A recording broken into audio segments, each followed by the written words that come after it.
Stadium, Friday, November the 22nd, 2013. It's Friday Night Football. And folks, this is playoff football from Darling Stadium.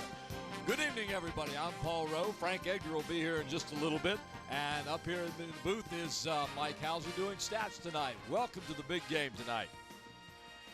We're at Darling Stadium, and it is the game you've been waiting for this week. We're finally pushing on into the playoffs. Phoebus will be taking on Kings Fork tonight in a game that will decide who goes on in the playoffs. Phoebus Phantoms, Kings Fork Bulldogs. You probably haven't heard a lot about Kings Fork in this area. They are a very, very strong team from Suffolk. Very good. They beat Tab 31-0 to get here. Phoebus took on, I believe it was, I'll get it here in a second, Caroline, 56-7. They beat them to get here. So the two teams, Phoebus and Kings Fork, are going to be playing here at Darling Stadium tonight. We know a lot about Phoebus because we've been following Phoebus for years and years and years, and they've got a great team as always. They rely on smash mouth football. They rely on the run. They got a couple of good young quarterbacks in Joe Addison and T.T. Terrell Tolliver.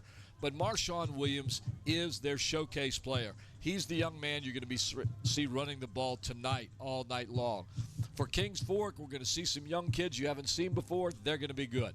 Right now, we're going to take it down on the field to my partner, Frank Edgar, where he has an interview with one of the coaches. Frank.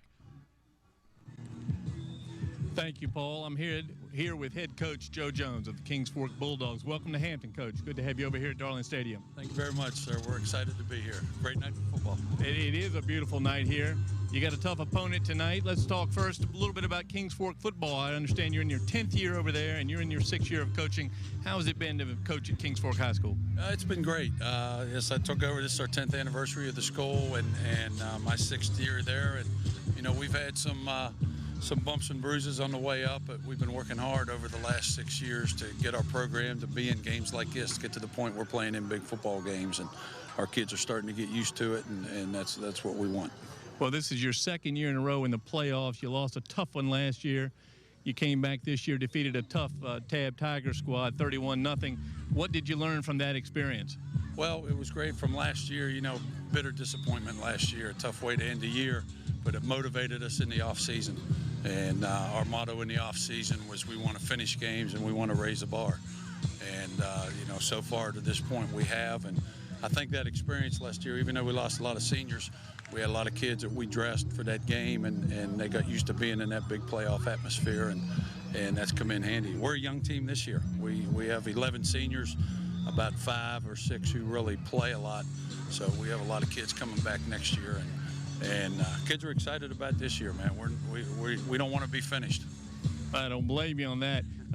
Let's talk about one of those youngsters, your running back, Deshaun Wethington. Tell the fans what they're going to see out of him tonight. Well, he's an explosive runner, great vision, probably one of the best pure running backs I've ever been around. You know, he just kind of that old adage, a great running back, you get him the ball and stop coaching him from there and let him do his thing. And that's what he does. And in our offense, running the option, he's got a chance to get the ball all over the place, and you know, he can see things that we can't see as coaches, and he finds gaps, and you know, our offensive line knows if we can maintain a block for 2 seconds, you know, he's probably going to find a gap somewhere and make a hole, and he does a great job. It's nice having him on our team. Well, now you mentioned somebody handing him the ball. Tell the fans a little bit about who is handing him the ball tonight and who's going to be guiding your offense. Our quarterback, Uriah Adams, is a senior.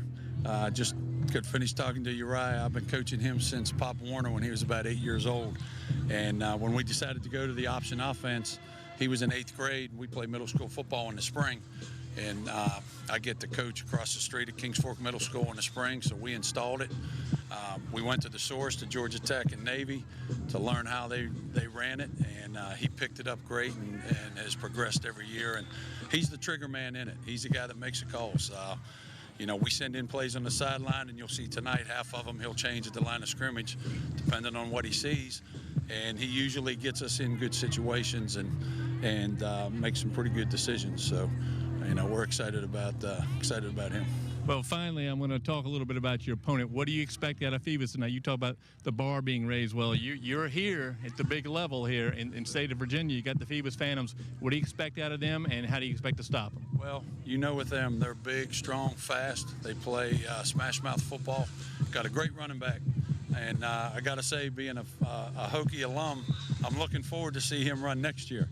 I hope we do a good job tonight, and we're planning on doing a good job tonight and trying to corral him and tackle him. And we got to play good, sound, fundamental football. We've got to tackle well. And a game like this, it comes down to blocking and tackling. Defensively, we've got to tackle well. We've got to gang tackle when we get a chance. Offensively, we've got to be able to run our option, make our reads, and get north and south. We've preached all week to our backs. You know, sometimes backs like to dance and get sideways. We don't say much to Deshaun. We just let him do his thing. But we want to get north and south and use our speed and you know, get into space. Well, very good. Welcome again to Hampton and to Darling Stadium and to this level of the playoffs. Good luck to the Bulldogs tonight. Thanks for joining us. Thank you. Paul, back to you. All right, thank you there, Frank. And there you had the coach from Kings Fork. And you heard a little bit about what he said about his team. He's got a running back who's got over 1,000 yards rushing. And he's just a sophomore, just a young kid. And he's going to be quick, and he's going to be tough to handle for this Phoebus defense, but we'll see what they're up to. The quarterback, a senior. Nice person to have guiding your offense with a good young running back as a sophomore. You need that senior's leadership, and they're going to have it with Adams. So we'll see how they do against this tough Phantoms defense that we've seen day in and day out, year after year after year. It's going to be tough for them. But I think it's going to be a good game. I wish I could give you a prediction. I'm not going to. You know who I want to win because we're a Hampton team or a Hampton station. So, you know, my heart's with the Phantoms. So what can I tell you? They're going to do well. All right, at this time, let's go ahead and throw it back down to Frank again, where he has an interview with the coach from the Phoebus Phantoms. Thanks again, Paul. I'm here with Phoebus coach Jeremy Blunt. Welcome back to the playoffs, 13th year in a row at least for the Phantoms. You had a kind of a blowout win last week. What did you learn from that win? Last week, we learned how to work harder together as a team. I believe after that week off, you know, some expected us to come out rusty. We, on the other hand, expected to come out healthy. And, you know, we went into the game and we seemed crisp. We made a lot of plays. You know, this was a pretty good team that we were playing in Caroline. They got a good one up right before halftime. And, you know, we learned to play through everything. And that's what it showed us last week, you know. Buckle down, play hard-nosed football until the whistles are over. So for the second week in a row, you're going to play a team you probably haven't seen much of. What do you know about Kings Fork, and what do you expect out of them tonight? They're a disciplined team, very good on offense. They move the ball well offensively. Defensively, they like to get after it. So I expect it to be a nice physical game tonight. And let me talk a little bit about a couple of your players. We mentioned Marshawn Wins when I talked to Coach Jones. Marshawn healthy, ready to go tonight? Absolutely. Marshawn's ready, man. He's been working. I mean, the kids put in the work. You know, that time off was really good for him, really good for our offensive line as a whole. So offensively, you know, I expect Marshawn and the offensive line, the quarterback, everyone as a whole to come out and work hard tonight. Now I'm going to come back to the offensive line to finish this interview because I want to talk about a couple of guys. But Robbie Robinson, how's he doing? And he looked full speed to me tonight. Is he ready to go? Absolutely. We gave him some rest. He needed some much-needed rest. Aggravated his leg, so we wanted to rest him up, get him ready for tonight. He seems to be ready, and I'm excited about having him back. All right, let's talk about a couple linemen here to wrap this up. Kevin Lyles playing in the last season of his lengthy high school career. How's Kevin doing? What do we expect out of him? And, of course, his line mate, Walt Brantley. Kevin's got to be dominant tonight. It's one of those nights, man, when you play defensive line and you have a team that likes to run the option on you. You know, you have to be sound fundamentally and ready to get after it. I expect Kevin to come out and do that. He's been very physical for us, has a lot of experience. Walter as well. You know, so we're just excited about getting after him tonight. We got to play some hard-nosed football. And tell me, I'm going to wrap up with one question. Which member on the defense is going to have to be the most cognizant of this option play and this option offense of the Bulldogs? I would say the linebackers. You have to be patient at that level. You have to read your keys, and you have to be fundamentally sound when you're attacking from quarterback, from dive to quarterback to pitch. Well, very good. Good luck to you tonight. Good luck to the Phantoms on their way. They hope to another state title. Thank you, Coach Blunt. Paul, back to you. All right, thank you there, Frank. And let's hope they do go to another state title. I'll tell you what, they've got a lot of them under their belts, that's for sure. The Phoebus Phantoms playing the Kings Fork Bulldogs tonight here at Darling Stadium. And not knowing a lot about Kings Fork, we're going to have to go by the information we got from Frank's interviews and hope that we learn something about Kings Fork tonight. As it goes for Phoebus, well, we know pretty much what they're going to be doing. As we look at the band as it's on the field out there at Darling Stadium, you're going to see a lot of Marshawn Williams tonight. I got a feeling you're going to see a lot of this young kid, Deshaun Wethington, from Kings Fork, the running back, number 4. Keep your eye on him. I understand he had somewhere between 1,400, 1,600 yards for the year. They're going to give him the ball in an option-type situation. I understand they run a pistol-type offense. They have a couple of slot backs back there. Confusion is what they're going to be doing, and deception. As you heard Coach Blunt say, it's going to work their linebackers. They're going to have to make sure that they're watching what's going on. But it ought to be good for that young running back, Deshaun Worthington, who seems like he is a fairly powerful young kid as just a sophomore to pick up 16 yards. So we'll have to see what happens here. Right now, Frank's getting ready to join me back in the booth after those 2 interviews here. He'll put his headphones on. And Frank, how are you tonight? Doing fine, Paul. Good to be back up in the booth. Welcome back. Cold out there. Yeah, no, not really. It's a nice night. football. That's something we haven't talked about tonight, and that's the weather. And ladies and gentlemen, we have fantastic weather here tonight. But, you know, we always do in Hampton. It's not a place where you're going to get a lot of cold weather and a lot of winter. We don't have 4 seasons here. We have 2. It's either winter or it's summer. And it's almost summer here. Nice, balmy night. You can see fine. The field, as always, is in excellent condition, as you can see right there on the screen. The grounds crew here does a tremendous job in getting ready for the playoffs and for any game, frankly, here. But tonight, just a really, really good night weather-wise and everything else. It's a good night for football. Now, I would say it's a good night for baseball, but Andy wouldn't like that. So it's a good night for football. We see the refs down on the field. They're stretching out. I understand it is a crew from the Peninsula. That's what I understand, Peninsula Association, and we'll be telling you who those guys are a little bit later. Right now, we're going to be waiting for the teams to come out on the field. They're still inside the locker room getting their last-minute instructions from their coaches. And, Frank, you had a chance to talk to both coaches there.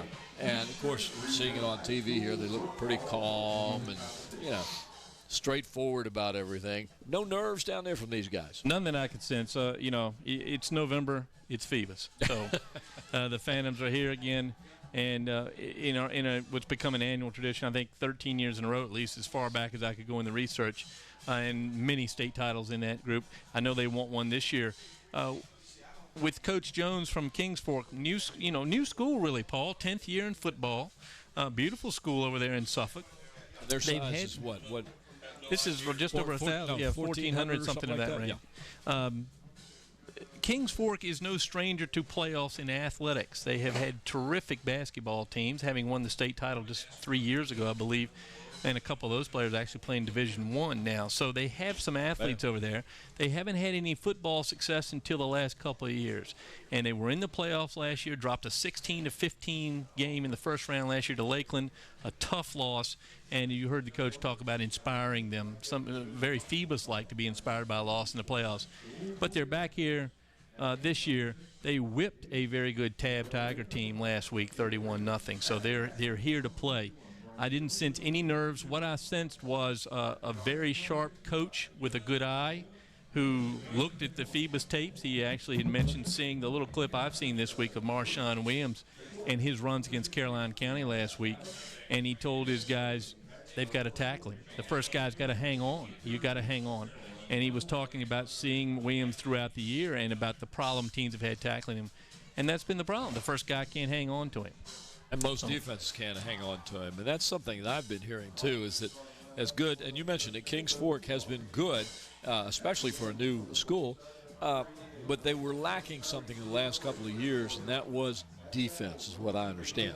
And this year, I'm told they finally have the defense. Well, they're certainly big enough. If you look at some of the weights here on the front line, the defensive tackles, first-teamer Marquell Hart, 6'3", 255. Jarrell Hicks gets the call, the senior, 6 foot 290. Oh, big guy. Justin Calhoun, 5'11", 265. So they match up weight-wise with the Phantoms. The question's going to be, I think, whether Phoebus can run that offense, whether guys like Walt Brantley, who we know and love, the big lineman, whether he can get his man moved tonight. And I have a feeling he can. And then defensively, they have some of these same guys for King Fork flip over and play on the O-line. They go 265, 255, 205, 200 on the offensive line. How is Kevin Lyles going to do against that line? Is he going to have his way as he did last week? Same thing with Walt Brantley. How are they going to play up front? And then you heard Coach Blunt talk about the linebackers.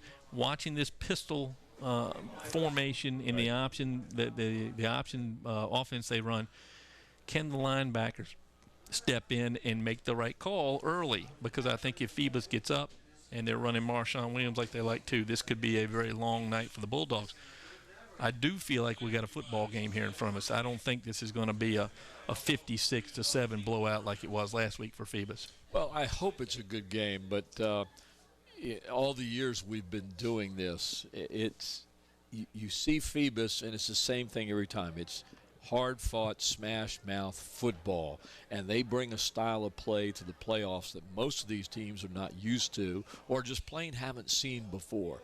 And when Phoebus gets on that field and they play that type of hard smash-mouth football, the other teams just kind of jump back and go, what in the world is this?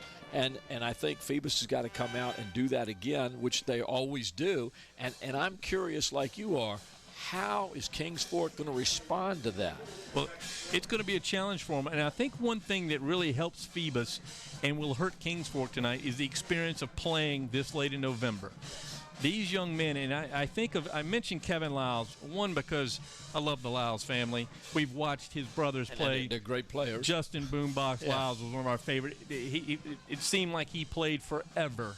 And Kevin's the same way. I remember being up in Dinwiddie, I believe it was, where Kevin Lyles was the freshman nose tackle and helped the Phoebus Phantoms to the state title that year. So this is his last year. And he brings with him and can share with his younger teammates that experience of playing in the playoffs. This is one-and-done football, and the Phantoms play that as well as anybody. So I think that's going to be the big difference. The weights may be the same. They each may have a very good running back. I mean, this Wethington is the top running back on the south side, not just in the Southeastern Conference. I'm talking about in the south side. Yeah, now, you may know the answer to this, and I was just guessing. I know he's got over 1,000 yards. I'm guessing somewhere between 14, 16. Do you know what it was? It's over 1,600. 1,657, I believe, is his yardage. 1,689 yards, excuse me. First team, all Southeastern Conference. And a lot of people say, well, you know, it's the competition they're playing. Well, you still got to run the ball. You still got to get their yardage. I don't care who the team is. They're playing defense, too. They're not out there for you to push over. And if you look at the competition, now we've noticed one thing. They've beaten one team with a winning record, and that was the Tab Tigers last week.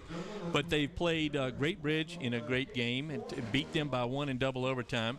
And they've played some big teams. They played Oscar Smith. They played Grassfield. So they've played some big teams. So this won't be the first strong, what we would call AAA team that they play. This is but how they react to that, how they react to the speed of the Phantoms, and how they react to the fact that they're new to this playoff game. The Phantoms come out as they've done. We've watched them here for a couple of hours now with the music and the way they walk out on the field. It's almost scripted now. And I think that brings a lot of comfort to these guys and allows them to play their game. There's Kevin Lyles right there walking out. He looks like it's another day in the office for him. And that's just it. You don't want to say that they're used to this because you don't want that to get the wrong idea. But this is normal for them. They're here every year. Every November, Phoebus is here. So this is something they expect. It is something they know how to handle. You want to call it a swagger? Call it a swagger if you want to. But they earned it. Well, think about this, Paul, and you'll notice when they go to the fourth quarter, the Phantoms almost to the man will raise four fingers up in the air. And that kind of symbolism that they bring to their practices and to their off-season workouts. You remember, this is the team that got beat in 08, took a towel from the field, tacked it on the wall of the weight room, and won 4 state titles thereafter. I know they brought something back from last year's drubbing at Harbor Park by Lake Taylor, the ultimate state champion. You know they brought something back They tacked it on the wall, and they've been looking at it since early last year. You know, January is probably when they started lifting. They've been watching whatever it is, the towel, the headlines, and they've been using that to inspire them to go and to take them right back where they want to be. That's just the way FIBA does it. And by the way, that was Chaz Robinson that had that towel and the famous picture that they used in the locker room for that entire season to remember. And that took them to the state title. You see the Phantoms getting ready to come out of the tunnel there. That's Terrell Tolliver there on the right, number 10.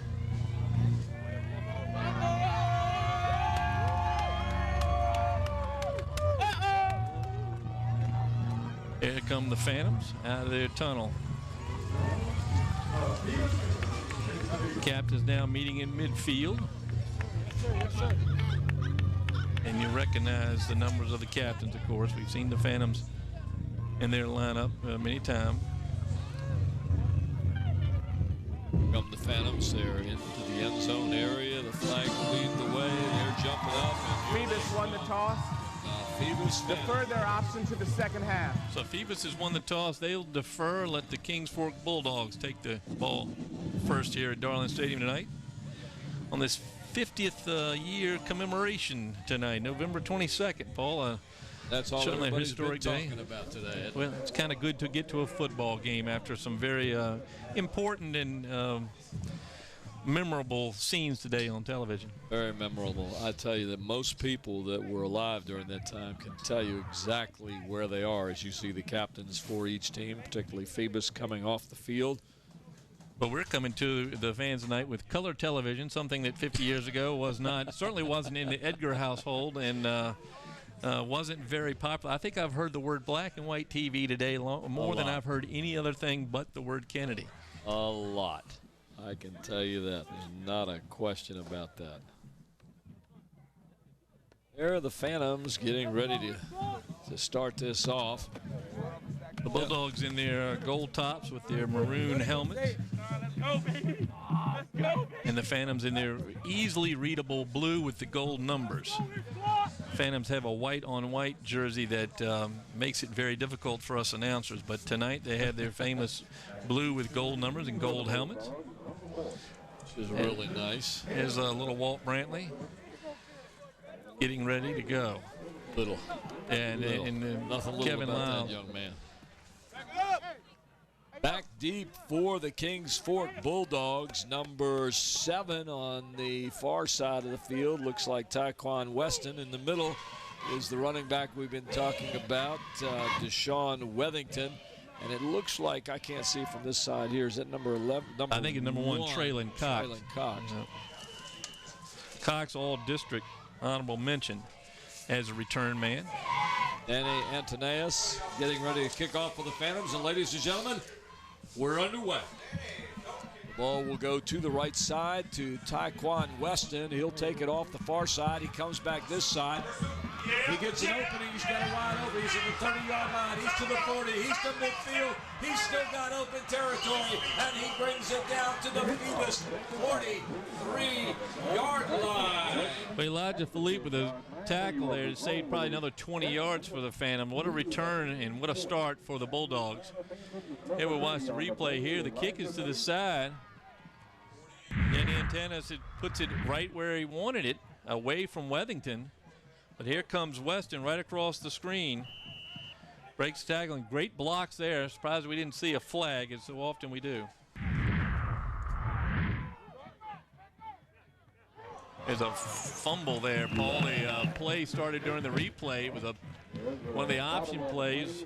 Adams tries to flip it out late and ends up on the ground. He lateraled it forward, so it was a free ball momentarily, but the Bulldogs recover. You see Uriah Adams at the quarterback. The number 4 is Deshaun Wethington, the running back we've talked about. We'll identify the other guys as they get into play.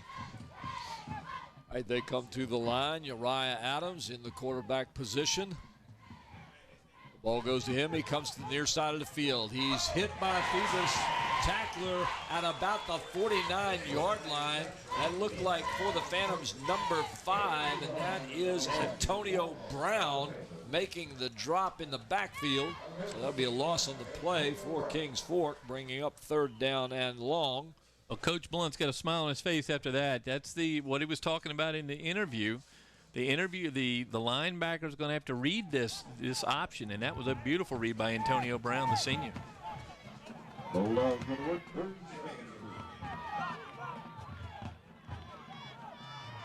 Raya Adams again in the backfield. He's got, looks like 5 receivers, 3 to the top of the screen, 2 at the bottom.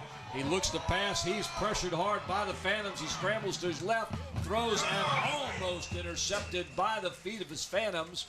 Travion Powell had his hands out, went right through him, a little high, but great defense by the Phantoms. To be honest, I don't know if the Phantoms have seen 5 receivers like that very often this year.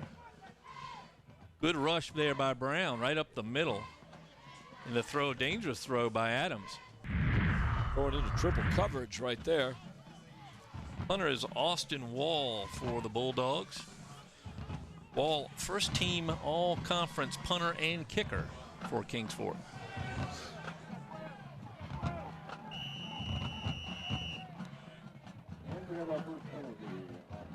A little bit of confusion on the Bulldog side. Penalty down. Either they have 10 or they're, no.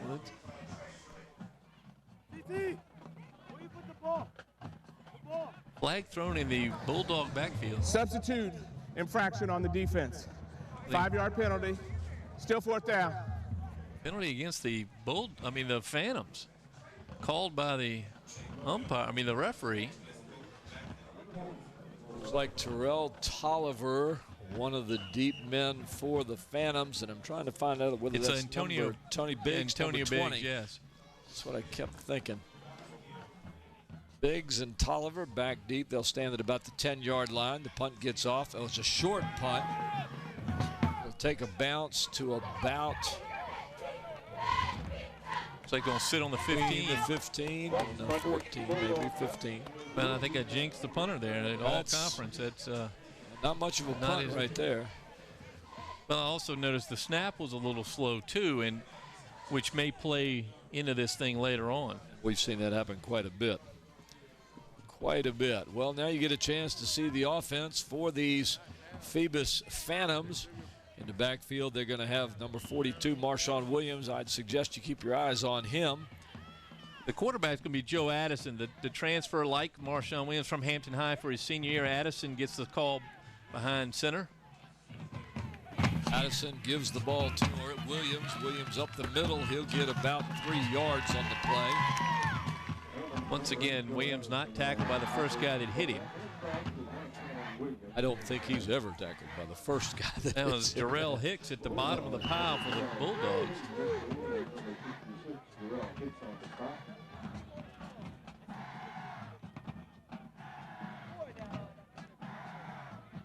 Second down as Addison brings the Phantoms up to the line.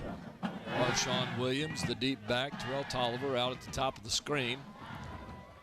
Addison drops back. He looks to throw. It's hit at the line and knocked down by a defensive player for Kings Fork. I'm not sure who that was. Looks like it was Marquell Hart, number 71. Let's keep our eye on him.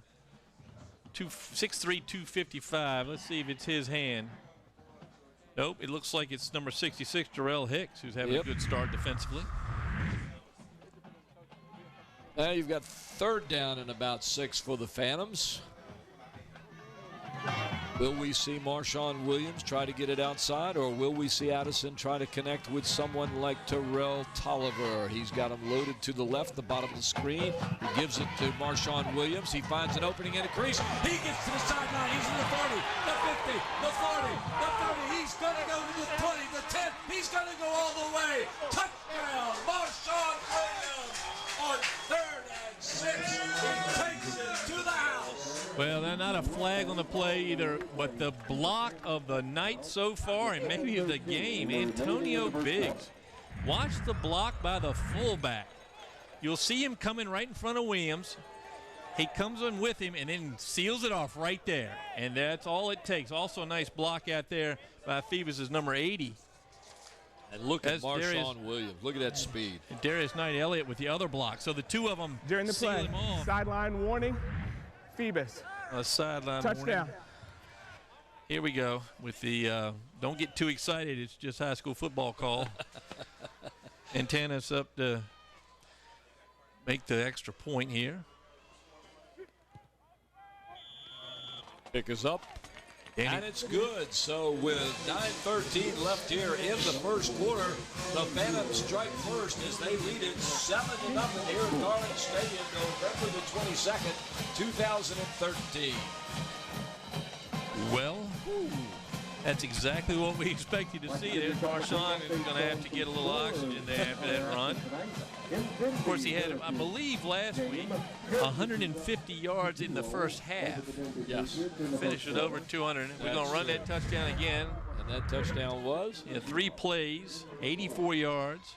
And here comes Marshawn Williams. Watch, one block there, and then the block by Knight Elliott on the outside, and then all Marshawn Williams. And Frank Beamer is sitting at home going, thank goodness.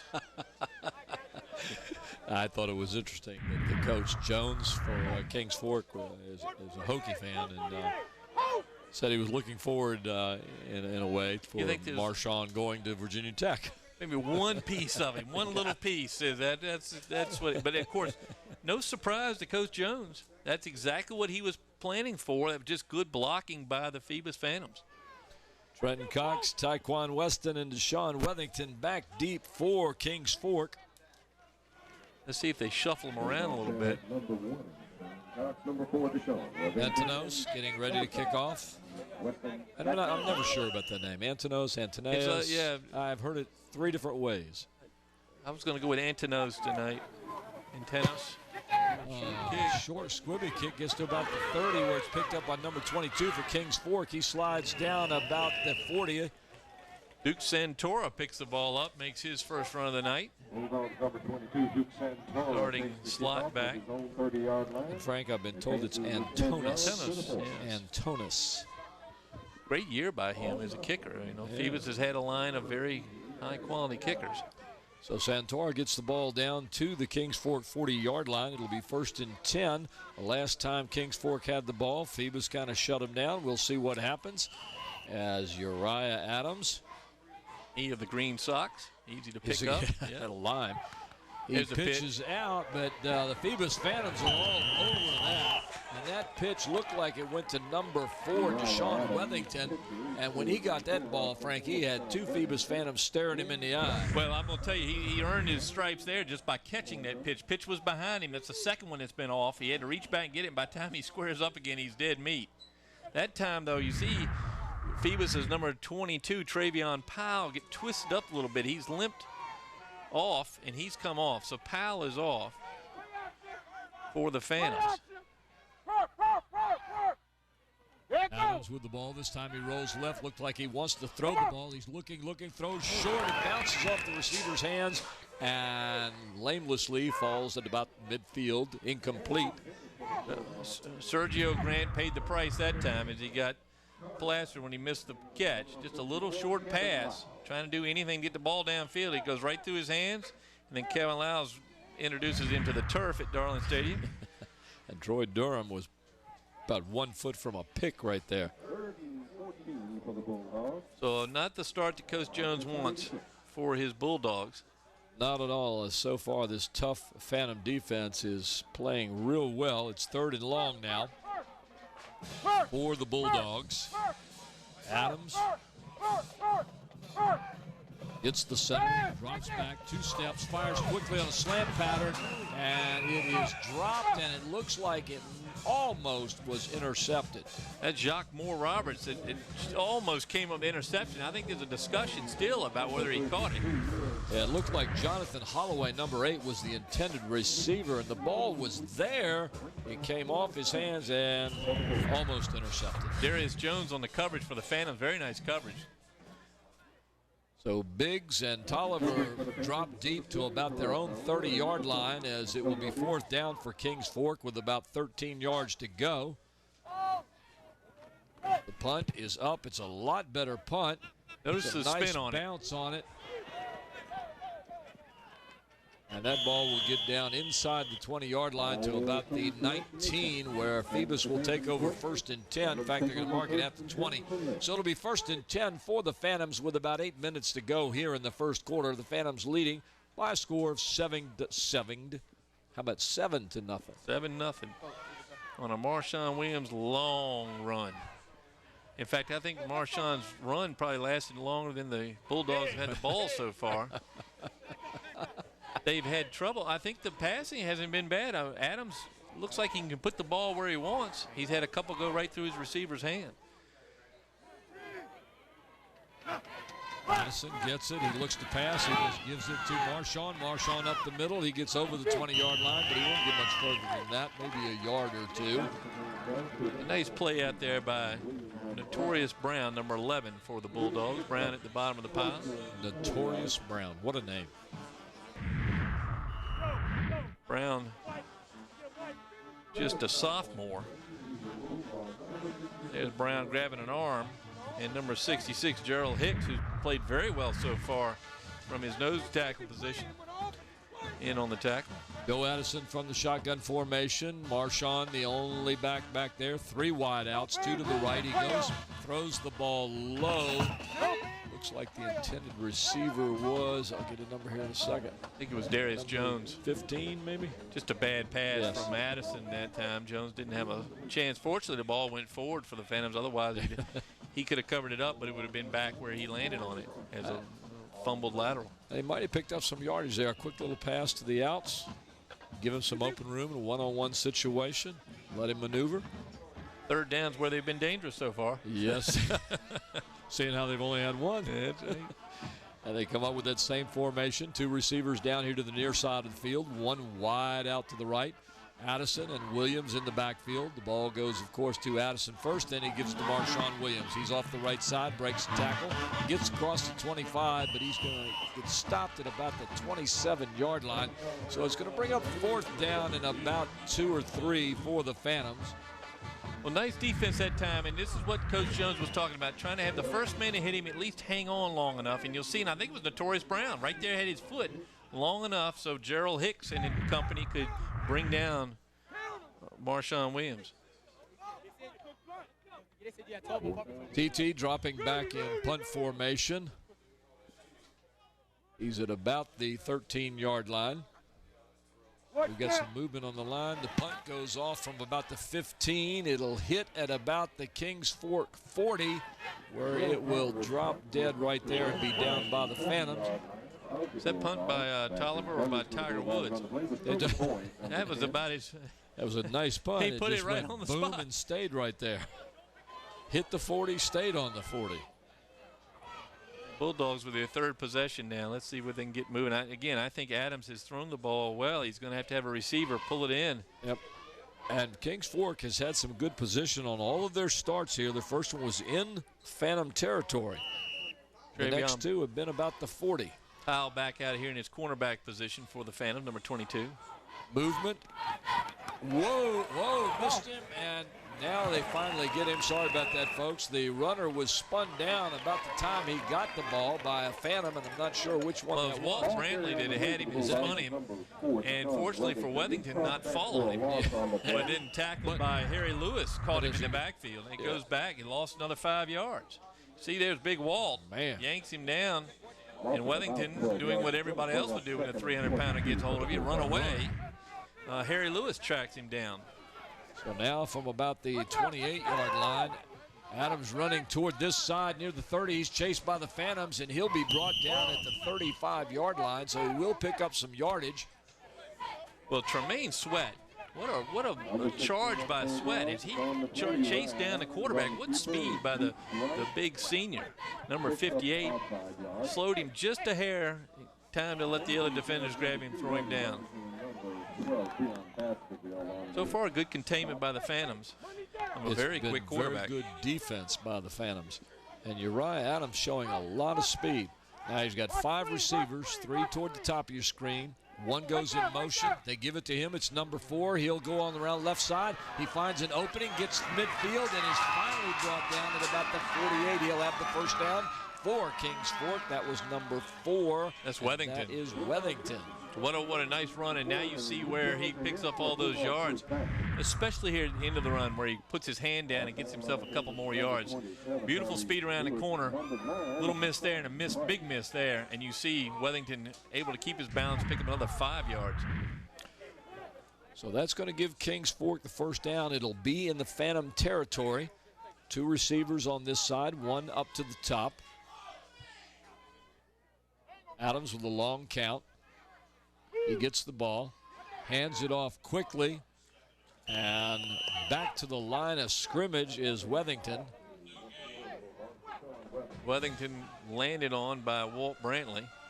They're going to peel him off the front of Brantley's jersey. Big Walt looked like he got hurt in the first series. He's come back strong.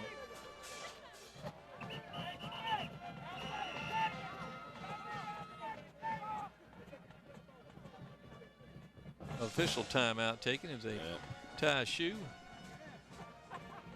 You'll see Big Walt out there, number 78. There he is right there on your screen on the right-hand side. And Tremaine Sweat, 58, just how you picture. And then, of course, Kevin Lyles. 4 minutes, 22 seconds, 17 seconds left here in the first quarter. Adams gets the ball. He comes to the near side, pitches to Wethington. Wethington bounces off a tackler and gets to about the 40-yard line before he goes out of bounds. The hold out there, Paul's got to be on that corner block. Flag right there in front of Coach Jeremy Blunt of the Phantoms. A little discussion here with the officials. You can see the hold out here. There's a couple of good blocks by the Bulldogs. You'll see the receivers looking for somebody to block. The hold was behind us. I think the hold's on number 1, who is Traylon Cox. Yeah. They got offsetting fouls. I don't know if the personal foul came later or. Well, I missed that, but hold first. That's why they're down there. Personal.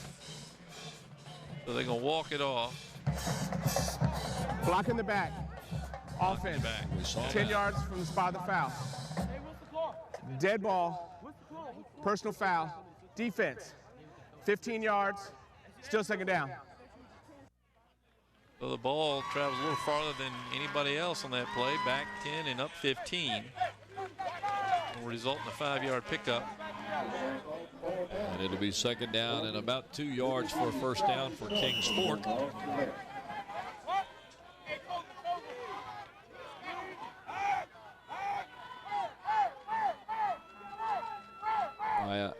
Adams and Wethington. Wethington gets the ball. No, Adams keeps it. He pitches it forward. And that looks like it's going to be a first down for Kings Fork. Good play. Wethington really got popped. Yeah, he was the faker. That looked like number 1. He got Cox that ended up with the ball. Look at the hit on Wethington. Right? Boom. That's number 52, Jamal Earls. Traylon Cox able to sneak around the end and pick up the first down. So first and 10 for Kings Fork from the 37-yard line. Man in motion coming this way is Cox. He gets the pitch. He's gone to the outside. He is suffocated by the Phantom defense at about the 42-yard line for a loss on the play. Well, as Harry Lewis had cut off the edge. Nice play by Harry. And then number 32, Jacques Moore Roberts, finishes him off. You'll see Lewis, number 70, coming out there and fights off his block, and he pins him, holds him up long enough. Nice tackle by the Phantoms. Phantoms are getting a lot of tacklers around the ball. 3 receivers to the left-hand side, and that's where Adams goes. He looks to throw. He's got a wide open man over on the side, and the ball is dropped. And he had some room along the sideline there, Frank. Yeah, Duke Santora from his slot back position just dropped the ball, and that's the 3rd pass by Adams that's been dropped by his receivers. That time Antonio Brown beaten to the outside by Santora.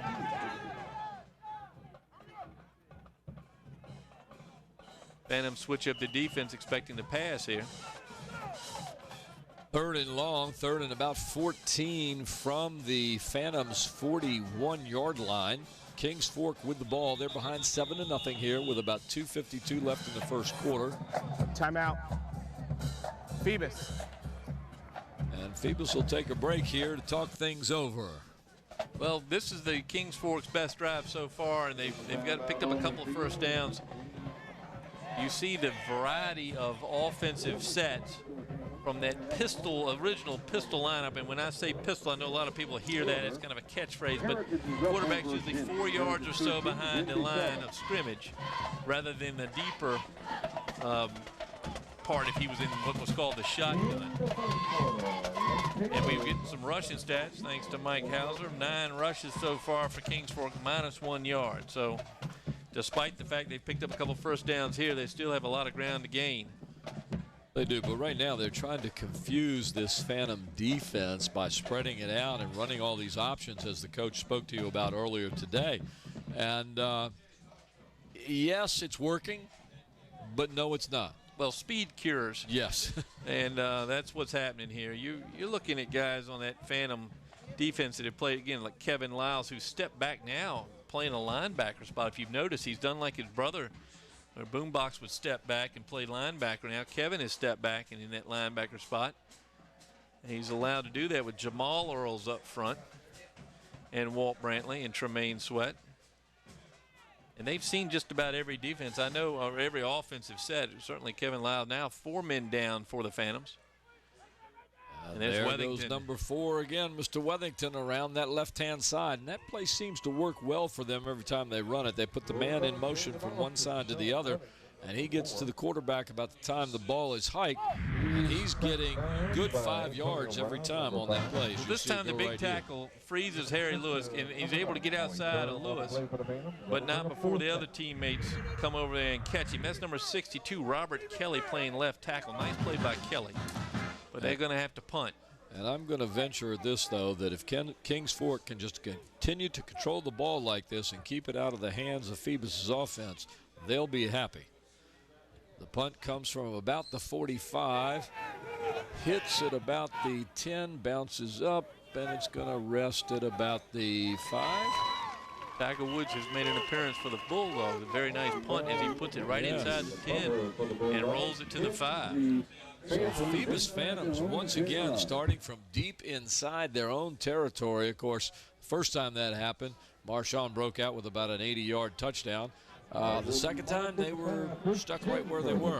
Had to give the ball back over to Kings Fork. We'll see what happens this time as they'll start from the 5-yard line with 1 minute and 58 seconds left here in the first quarter. Well, we'll notice the receivers have man-to-man coverage. You got 2 receivers left for the Phantoms at the bottom of your screen. In man-to-man, now they've moved the safety over behind them. It goes to Marshawn Williams, who goes off the left-hand side and gets just over the 5-yard line to about the 6 or 7, so he'll pick up a couple of yards. Notorious second down. Notorious Brown with a nice stop there. Marshawn decided to go ahead and take the leap and not go around the end. Good block there. Marshawn decides to go inside. If you notice that, now that tackle made by Gerald Hicks, whose name we're calling all night long. Hicks, 6 foot, 290-pounder, moving up and down the line of scrimmage with ease. TT and Darius Jones dropping down to the near sideline. Marshawn with the ball goes off the right side, gets loose, gets to the outside. He's got a lot of running room. He gets to about the 33-yard line. He'll easily pick up the Phantom first down. And for a moment there, folks, I thought he was going to go again. Well, once again, you see the problems created when the first man to hit the back can't bring him down. He gets through the line. There's a missed tackle in the backfield there as it's overrun, and then off to the races goes Marshawn Williams. Nice open field stop out there by Tyquan Weston for the Bulldogs, but not before the Phantoms move it out to the 33. 34, actually. Picked up an extra yard while we were talking. So a little breathing room here as Addison brings them up. I formation. Marshawn gets the ball off the left-hand side again, and he gets out to about the 40-yard line. It'll be about a 5 or 6 yard pickup for Williams. You know, that's where you need a GoPro camera on his helmet, because I didn't see much of a hole, and yet you give him about 2 steps and he's through the hole. You know, one of those surfing cameras where you can see what the tube looks like. Well, that must have been what he looks like. I'd like to see what he sees when he sees the hole. Well, I think he sees victims in front of him, but that's Williams now 7 carries, 126 yards. That puts him at 2,100 yards, if I'm correct, 2,104 yards on the season. For the year. Well, he's in the I formation right now with Addison under center, and guess what? Addison back to pass. This time he's got an opening, and he had receivers wide open. I don't know what happened there. Darius Jones going to send up a flare next time. He was so wide open. If Addison had laid the ball along the left side, it would have been a touchdown. Watch this left-hand side, folks, over here as the play develops. See, Jones comes to the outside. Right there. There's another one there. TT's open. They let him go. Marshawn was open underneath. TT came across. He was open for a minute. Well, I'm one believe that Tolliver's open anytime he's guarded man-to-man. Well, he's tall. That's why. Tall and athletic. 3rd down and short. Of course, they're going to give it to Marshawn Williams. He's up, and he's going to be close to the 1st down. Looks like he may have gotten it. Marshawn Williams can pick up 3 yards by falling down. And he did it right there because he was stopped at the line at the 1st down marker and then fell forward for 3. And he probably just said, how far do I need? Watch this. That's right.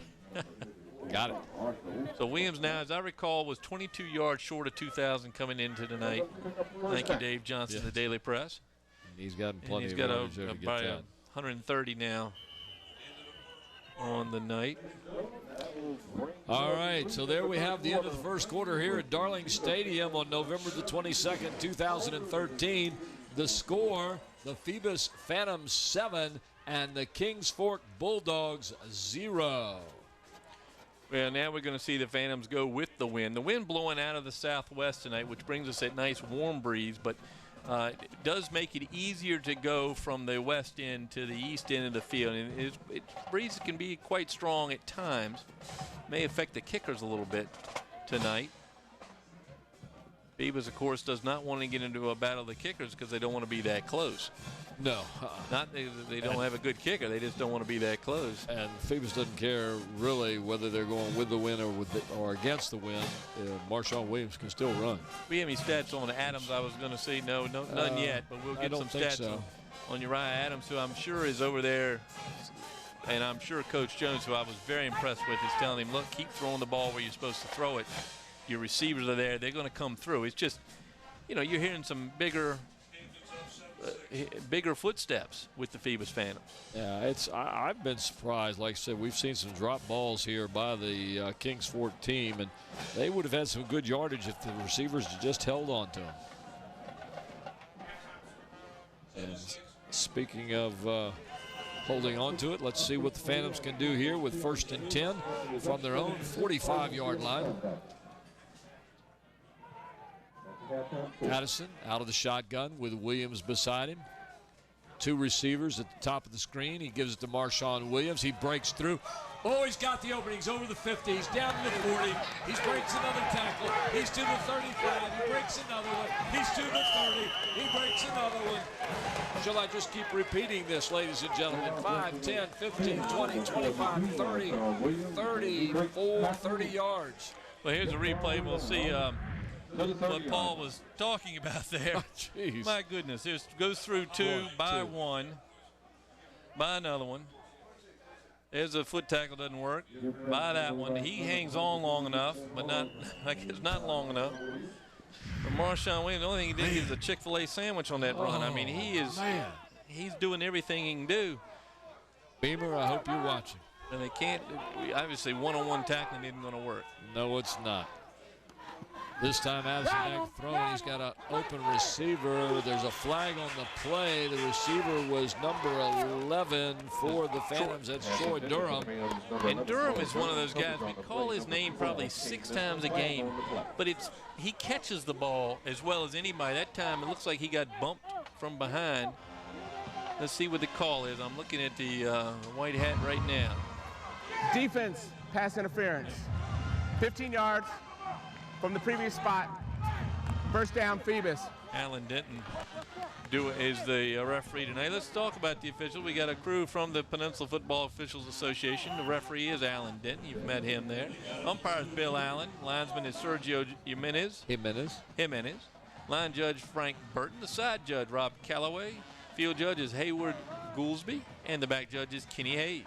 Veteran crew tonight of officials in the playoff. Addison under center gives the ball to Marshawn Williams. He's up to the 10-yard line. He's still moving. He's got half the Kings Fork team with him. And it looks like he may have lost the ball. Kings Fork says it's theirs. We'll see what the referees say. They're arguing, meaning the two teams, about the ball at the 5-yard line. Kings Fork looks like they have it, and they do. Well, it was Breon Baskerville, I think, had the ball. Let's see. I think it was him, or see the up back takes the ball. That is Baskerville, number 12, it appears. And then they just wrench it out of his hands. They hold him up and wrench it out. No whistle yet. And then the ball out right here to feet. Tolliver goes for it. Shoved out of the way there by number 7, Taekwon Weston. So a turnover by the Phantoms. And here comes the Bulldogs. Kings Fork with the ball now, deep in their own territory this time from their own 5-yard line. Adams, they hiked the ball to him while he was trying to do something. They're going to get he gets it, just does get it out of the end zone, and that was awful close to being down before he got it out. Adams that was a crazy end of the play trying to get out of the end zone. Watch what he does. See, the ball's going to hit him in the leg. Yeah, he's changing. Doesn't even hit him. But watch this. He fakes that and hits the ball out of the line. There's his knee down. It looks like his knees were down before he got that ball out of the end zone. Let's go to replay there. The official. No, we don't have that here yet. No, we don't have it's that. It's coming, I'm sure. But I tell you what, it looks like his knees were down. Great play by Adams just to get the ball back out of the end zone.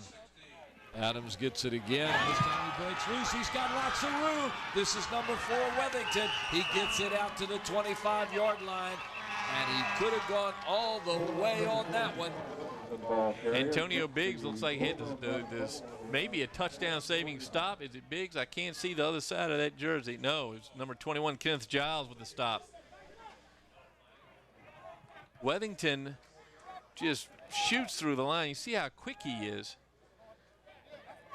I think the Phantoms were going for the safety that time and stepped up too much, got trapped up, and Wethington gets through the first legal motion, offense. 2 men moving at the snap, half the distance, still second down. Well, a good run by Wethington that time is negated by a flag, and this ball now is sitting right about on the goal line, and it's second down and about 15, 16 yards. For Kings Fork as they'll try and get it out of their own end zone. Here come the Phantoms, and there goes, is that Wethington? It was Wethington, yes. He'll get it up to about the 9-yard line. He had a nice little spin move over on the right. Troy Durham had him tracked and was able to bring him down. Gets the ball out to the 10, gives the Bulldogs a little bit of breathing room. Kings Fork trying to get the ball out of their end of the field, bringing it up to about the 9, 10-yard line, third down and about 5 to go. Adams with 3 men to his right, goes to the right side, looks, can't find anybody. He pulls it under, and it looks like he's going to get pushed out of bounds at about the 8, 7-yard line.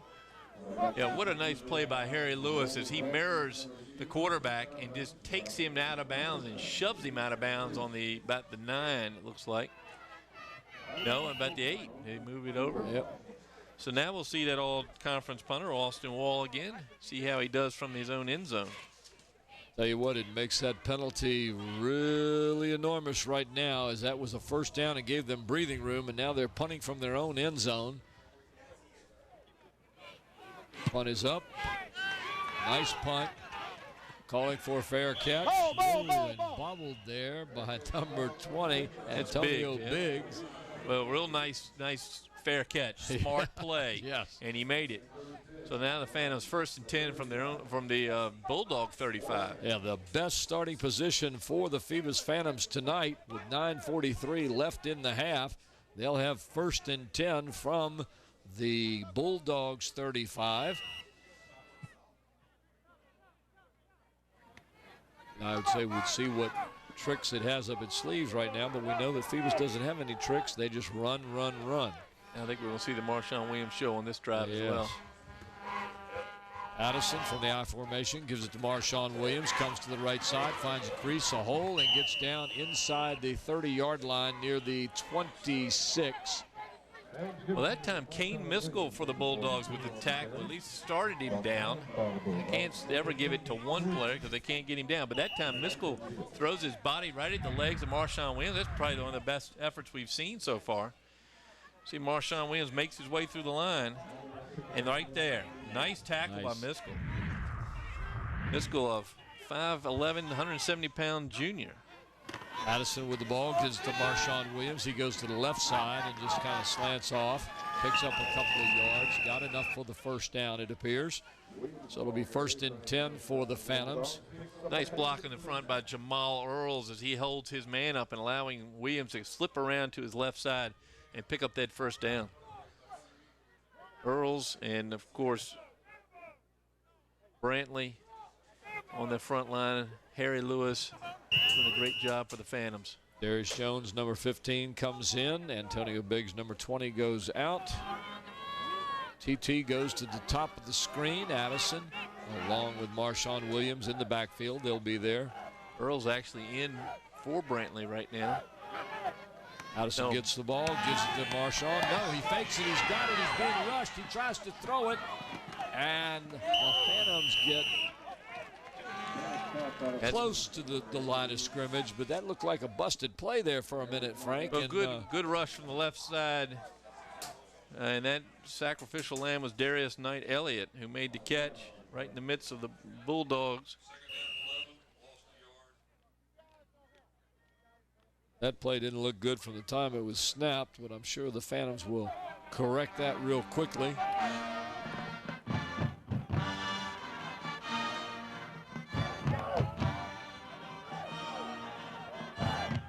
Williams with 11 carries now, 166 yards in the game, and we still have time to go here in the second quarter, almost 8 minutes. Addison under center this time, drops back, quick pass to the outside to number 20. He gets to the outside. He stumbles at about the 20-yard line. It's Antonio Biggs with a nice pickup. What a block out there, and I think that was Knight Elliott, who had just gotten hammered on the little short pass, came in and blocked, and you saw him crossed in. Let's see if it was Knight Elliott, number 80. They've tried that play a couple of times and haven't been able to connect on it. This time they do. Just enough to free him up from the corner. And there's the trip right there. Otherwise, he'd have picked up a few more yards, I think. Again, Addison under center. Williams, the last one, the only one in the backfield. Two wideouts at the bottom of the screen, and Marshawn gets it to the right side, and oh, what a nice tackle at about the 15-yard line, or he could have gone all the way. Looked like number 12 on the tackle, Kane Miskell again. Miskell going right after his legs. This kid knows how to tackle. You see him right there. That's good tackle. Hangs on. That's the key. I mean, if you get dragged 10 yards, at least the coach knows you're doing your job. That time made a nice tackle about knee high on Williams. 4th and 1 for the Phantoms at about the 15-yard line. Looks like they may go for it.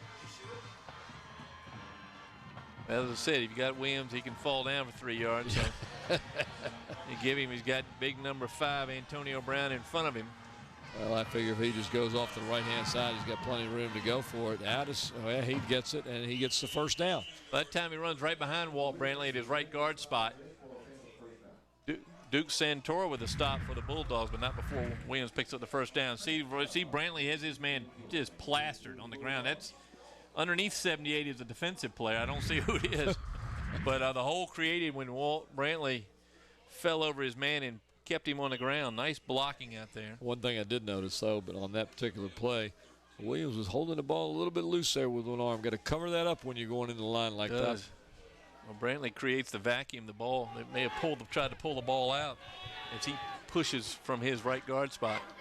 Addison under center again, flips it back to Williams. He's got a lot of room on the right side, folks, and he's going to go into the end zone. But there is a flag in the backfield. Yeah, blocking the back, I think, on Antonio Brown. It created the hole out there, although I think Williams still would have scored without it. Well, there's no They question called him, yeah. without that one. Looked like a preliminary signal, a hold. You'll see the block that I think it is here. Look far to your right-hand side of the screen, number 5. Block in the back. Yep. Offense. And it's right out 10 here. yards from the spot of the foul. Remains first down. The flag had already been thrown. So penalties have hurt both teams here, as this one is going to take 6 points away from the Phantoms and put them all the way back to about the 19-yard line, making it 1st and 15. Timeout. Kings Fork.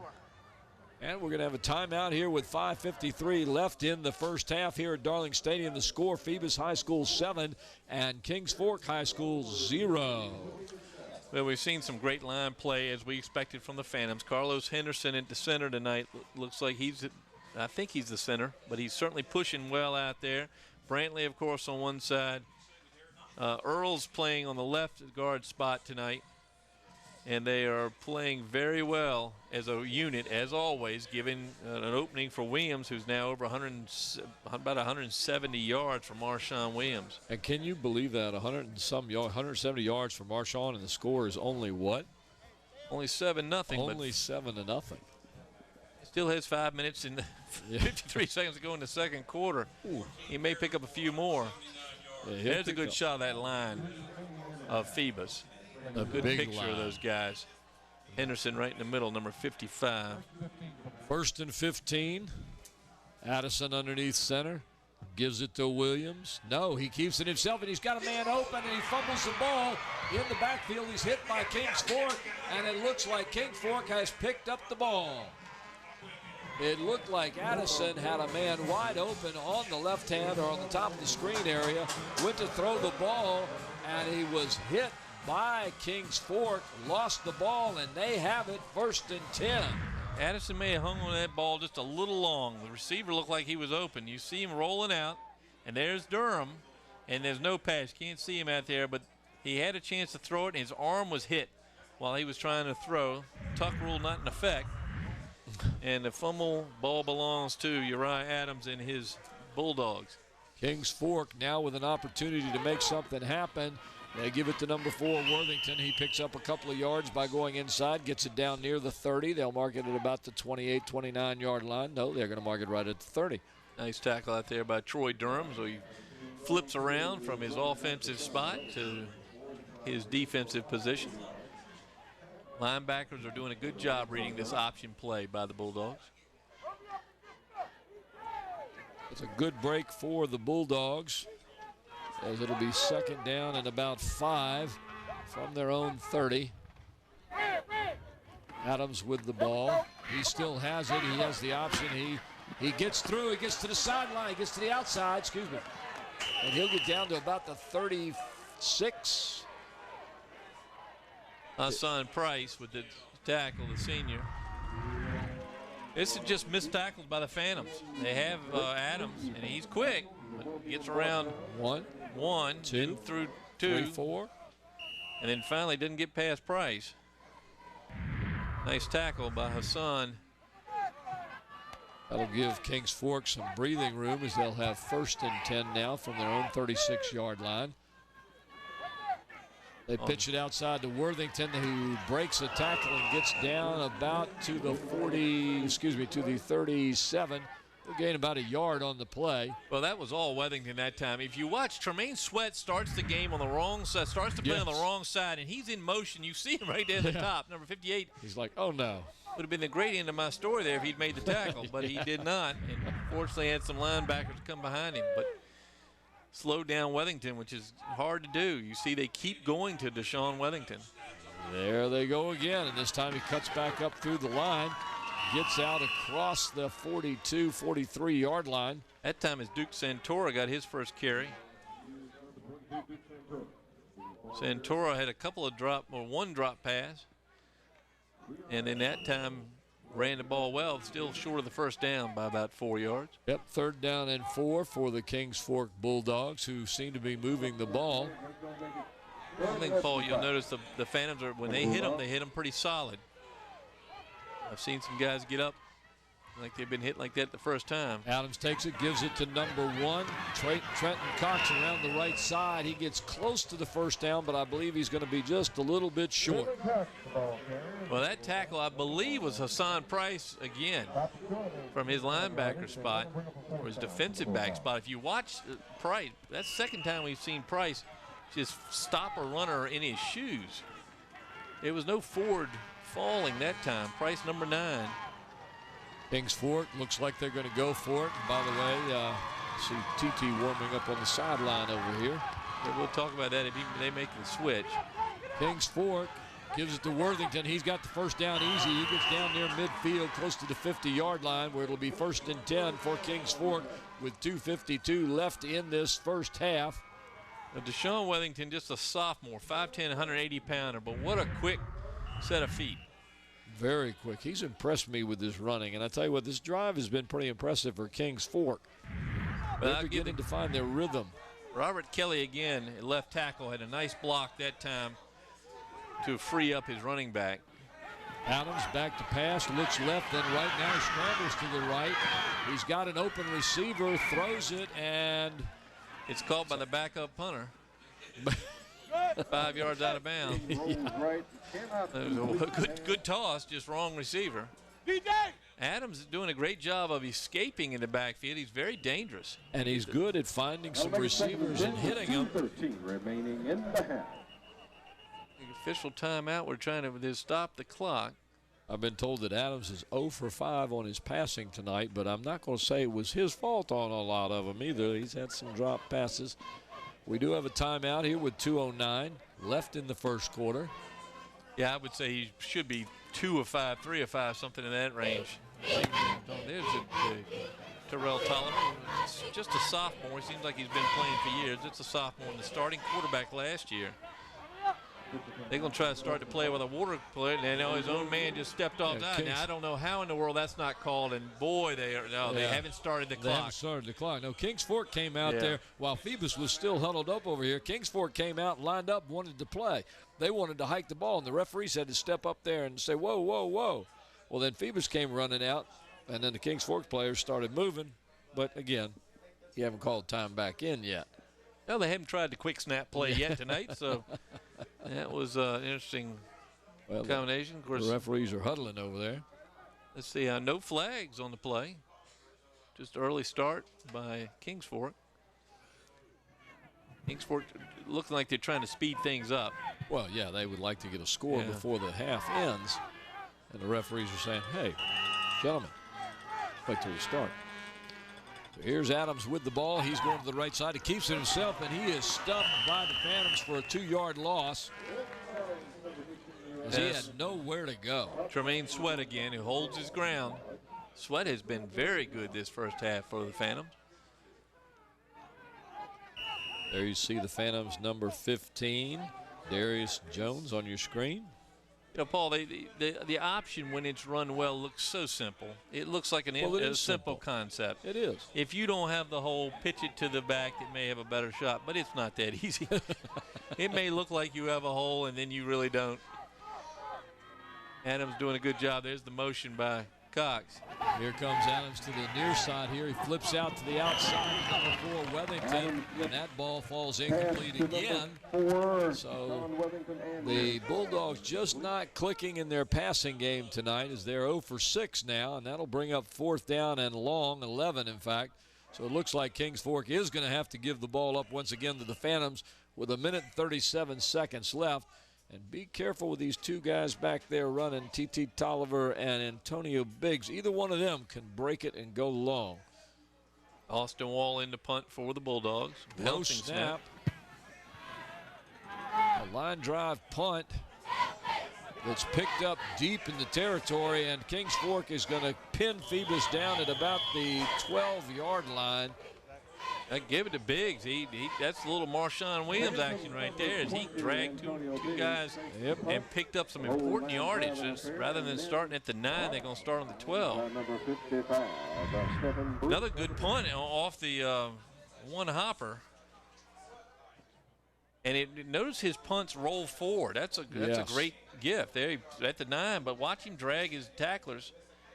He gets another, actually got a little further than they've got him marked. Well, with 1 minute and 26 seconds, the Phantoms deep in their own territory at about the 11-yard line. They've dominated the half, but yet lead only by 7. TT is in at quarterback now, and he connects on the left-hand side to about the 15-yard line. And I'll tell you who that is. Darius Jones. Darius Jones, the senior. So Terrell Tolliver in at quarterback now for the Phantoms, number 10. You'll see here, Tolliver in. They feel very comfortable with Tolliver being a passer. You know, he was the starting quarterback all last year.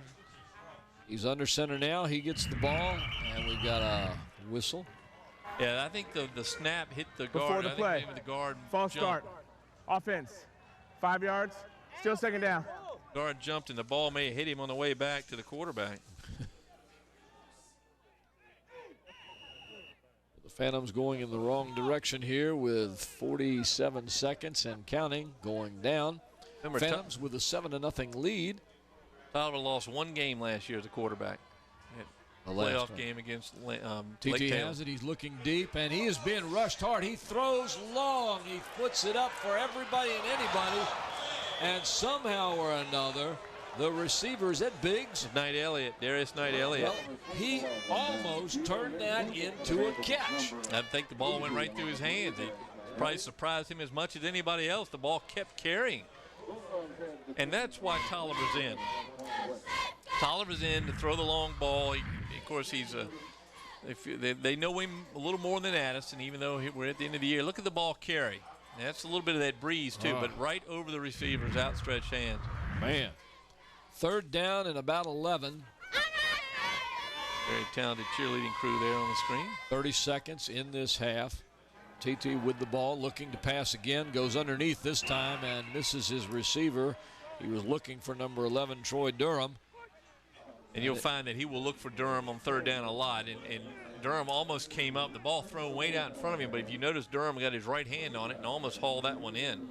Would have been a terrific catch, but maybe not for a 1st down.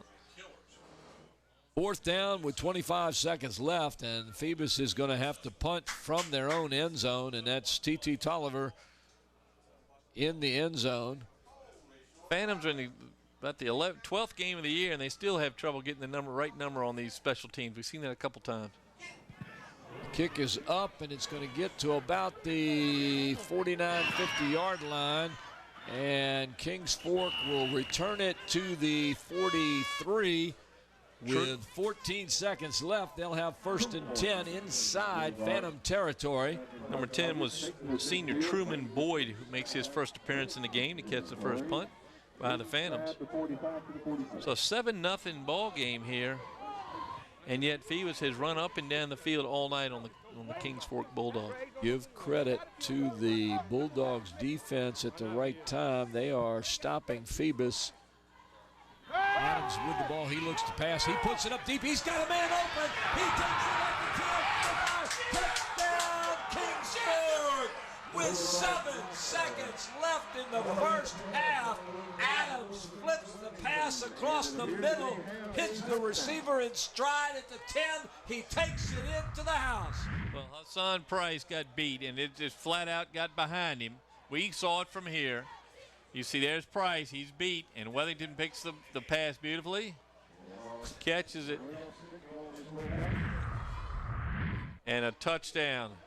So this is the extra point for a tie ball game. The kicker, of course, Austin Wall, first team all-conference kicker for the Southeastern Conference. And you can see why.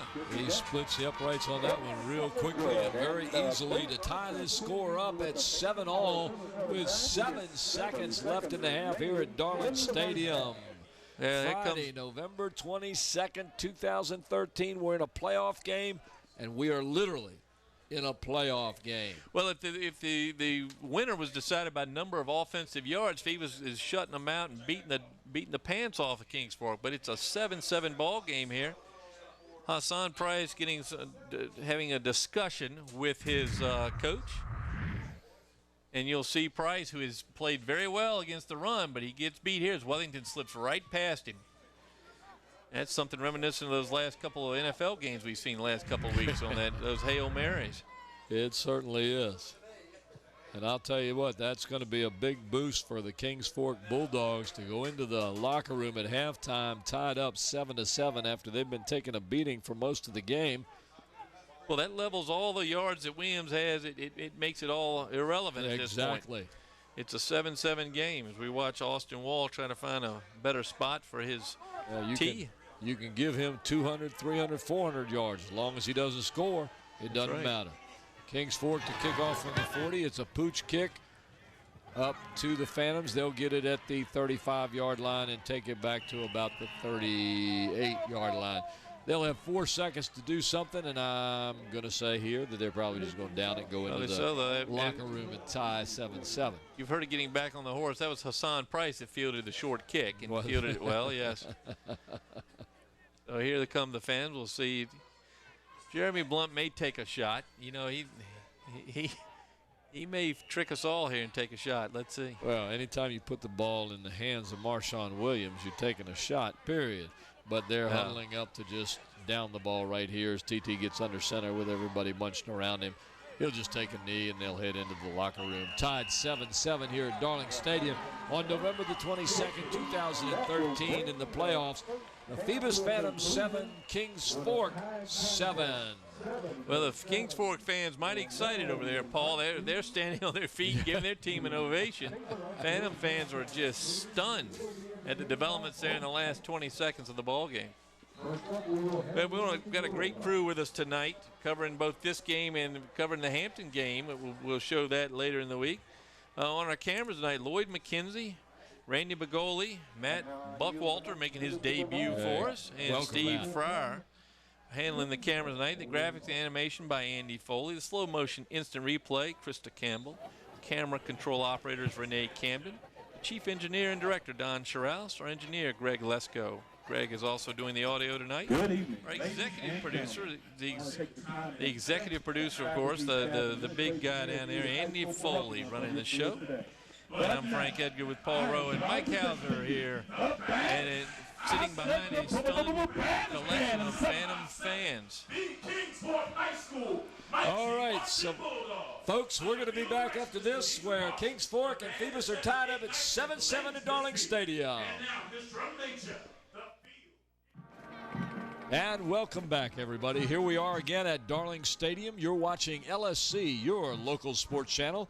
And we're coming to you from Darling Stadium Friday, November the 22nd, 2013. The halftime score here, Kings Fork Bulldogs 7 and Phoebus Phantoms 7, as you see some of the fans at the stadium tonight. And a good game, a game that we thought was going to feature Marshawn Williams, and we thought it was going to feature the young running back from Kings Fork, number 4, Deshaun Wethington. And, Frank, that's exactly what we've had. We saw a lot more yards from than we saw from Wethington. Wethington 9 rushes for 40 yards. Marshawn tonight 14 carries, 179 yards for Williams. But those numbers don't count when it gets to the end. The score is 7-7. Marshawn Williams had 1 touchdown call back on a penalty. And then the Phantoms have lost 2 fumbles tonight, and that has really hurt. That has really hurt the Phantom cause tonight. So it's a 7-7 ball game. Let's go to some highlights here from the first half. A good first half. Here's an original first kickoff. This is Tyquan Weston for the Bulldogs. You see him bringing it back across the 50-yard line. Finally brought down right there across the 50, or right across 45 of the Phantoms. Here comes the third play from scrimmage for the Phantoms. This is Marshawn Williams at his best. He cuts left. Good 2 blocks by the receivers. Seal the hole. And then it's all Marshawn Williams off to the races. Touchdown Phantoms very early in the first quarter. Here's a good option play by, that's Wethington there with the ball, the sophomore star running back. Picking up a few yards. We're going to see Wethington again, this time going left out of that pistol formation. Good pick up a yardage there. Now Marshawn Williams taking the Phantoms out of the hole they had dug for themselves. See the strong running there. Good tackle by Weston for the Bulldogs. Now the Marshawn Williams right up the middle. This is the pinball play. 1, 2, 3, 4, 5, 6. They take 6 of them to get him down. This is Breon Baskerville's first and only carry. He stood up there going in the end zone, and the ball squirts loose. See Weston again, the number 7 for the Bulldogs, features often in the play. Great play by Uriah Adams, a quarterback. We thought it might be a safety, but he fakes the throw out of bounds, and that gives him time to give it off to Weathington the next play, and Weathington able to bring it out over the 20-yard line and give his team some breathing room. Nothing doing that time. This time you see the fumble out there. Joe Addison had the ball up behind his arm, cocked the throw, didn't get it off quickly enough. The ball knocked loose, and the Bulldogs pick it up. Here's Uriah Adams trying to get away, and he does this time. Stopped by Hassan Price, who stands him up. But Price pays the price here in the next play. 14 seconds left. Price lets Weathington get behind him.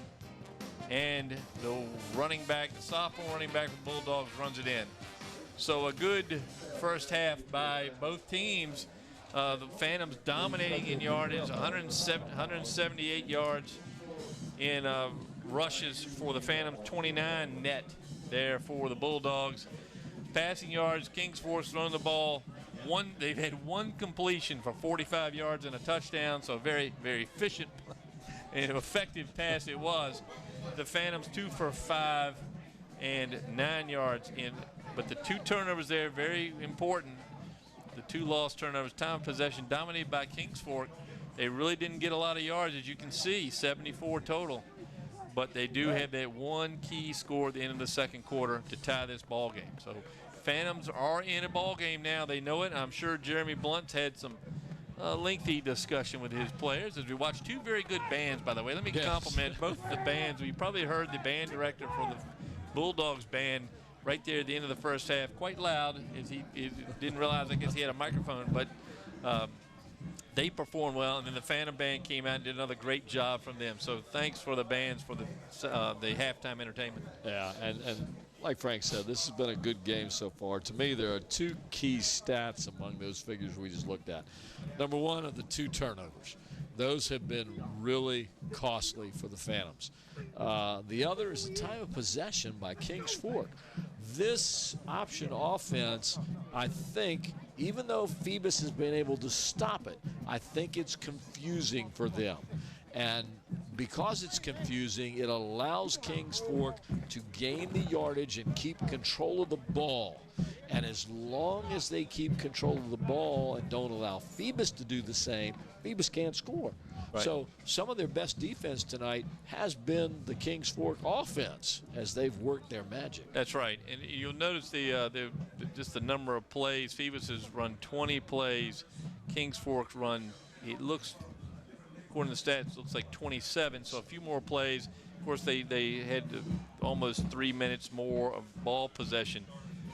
Phoebus now going to take the ball, and you'll note that they'll be going into the wind in this third quarter, and the weather has changed slightly, Paul. You can see the drizzle on the helmets there. A good shot there of a Phoebus player with the helmet. But we got a little drizzle out there, so the running and the holding on the ball is going to be very important here in the second half. It is that, and Kings Fork's getting ready to kick off now. We've seen this all-region kicker for Kings Fork do a very good job this evening as he has pinned Phoebus in their own territory for most of the night. He kicks it off now. It's kind of a short spudge punt. Phoebus will take it at the 25, and they are wrestled down quickly. That's number 22 for Kings Duke Fork. He's in there a lot. Santora, we've called his name several times. Yeah. Antonio Banks with the reception for Phoebus. I thought Banks would just get some air there and get some yardage, and all of a sudden, boom, out of nowhere comes the Kings Fork tackler. So Phoebus will have it 1st and 10 here as we begin the third quarter. The ball sits at about the 23-yard line. Looks like Terrell Tolliver is still at quarterback. and he loses the ball, picks it up, tries to hand it off, keeps it himself, comes to the left side here, gets out near the 18-yard line, and that was definitely a busted play as he lost it, tried to hand it off, took it, and kept it himself. Well, a great play by Tolliver to recover his own fumble. You'll see it right on the exchange. Ball dropped, picks it up, gets out of the hands of it, Gerald Hicks, who's been all over the field tonight, and a nice tackle out there to save what would have been a long run by Jaquan Diggs of the Bulldogs. Pick up about 4 to 5 yards. Will give Phoebus a second down. They've got one receiver out at the top of the screen. The ball will go to Marshawn Williams, who burst up the middle and across the 35-yard line, where it'll be a first down for the Phantoms as they come out quickly, running 2 plays and getting a first down here in the third quarter. Breon Baskerville at fullback that time comes plowing into the pile first. You'll see him hit him right there and giving Marshawn Williams a little room. Pick up the first down. TT under center. Marshawn gets the ball. He gets stopped in the middle, rolls off to the right side, and he's tripped up by, looks like number 54. That's Cullen Marshall for the Bulldogs. Nice tackle by the sophomore, 6'2", 215-pounder. I thought for a minute Marshawn was going to be able to scoot outside. I think he did too. So did I. I thought he was definitely going to be able to get out there. Trapped him nice. Good block by Baskerville, but couldn't hold him long enough. And we're told that's the first play for lost yards by the Phantoms tonight. Second down and long. Marshawn gets it, goes the same way, gets an opening, cuts back, comes up, gets out to about the 44-yard line. He's about 2 yards short of a first down. Well, Kane Miskell with another nice tackle for the Bulldogs. This kid is really a tackler. He uses his whole body to knock down Williams because Williams is on his way. Watch Miskell, number 12, right at the legs. That's the third time we've seen that, and he seems to have found a way to stop the train. I think Kings Fork has found something here when it comes to Marshawn Williams. Yeah, he's picking up 5 yards a time. They were not stopping him, but they certainly aren't giving up the long run. Critical down right here, third down and 2. Marshawn gets the call. He hits the line, and he's stopped, and he's not going to get the first down. It's going to bring up fourth down for the Phoebus Phantoms as that tough Kings Fork Bulldog line were Bulldogs. Well, real good stop there by the Kings Fork. Not a lot of push by the offensive line. Williams couldn't find the hole that he so often does. I wouldn't be surprised if Blunt goes for it here. Just knowing the swagger that he brings into this. You do have Marshawn Williams. He sends Addison back in. Addison's going to go out as a receiver here on the left. Got to put your faith in the big runner right here, except TT takes it himself, goes off tackle, and slides in for the first down. Well, that's what he did. Paul, he's just a sophomore, but you can remember he started all 13 games last year for the Phantoms, so he's very at ease back there behind center. And that time, even though he slipped, he was able to recover his footing in time to scoot out to the left and pick up the first down. A little bit of breathing room with 1st and 10 for the Phantoms. Gives it to Marshawn Williams. He goes over the left side, cuts back the middle, goes across midfield to about the 49. Initial contact looks like made by Marquell Hart. Let's see here. And again, you'll see right here, good stop. Actually, it's 54. Cullen Marshall again comes in from his defensive end spot. Gets the hands on, still can't bring him down, and you notice he's picking up 4 yards. So you say they're slowing him down. They are. They haven't letting him get a runs, 15, 20-yard runs. But 4 yards works. 4 yards we'll take every time. Right. DT under center this time again. Hands to Marshawn again. He gets hit in the backfield, and he's going to get another loss. He's going to get a pit. He's going to do a nice tackle out there by number 33. That's Treonte Bell. Nice tackle. You see him there, joined, I believe that's Notorious Brown on top as well. But if you stand over the running back and start clapping your hands like that, I know he's glad to get him down, but he risked that penalty. Kings Fork's defenders look like they're getting through the Phoebus line at times here, slicing in.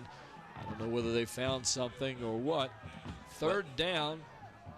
Tolliver under center, flips it to Marshawn again. He goes to the outside. He's looking to find some room, and he's not going to find it.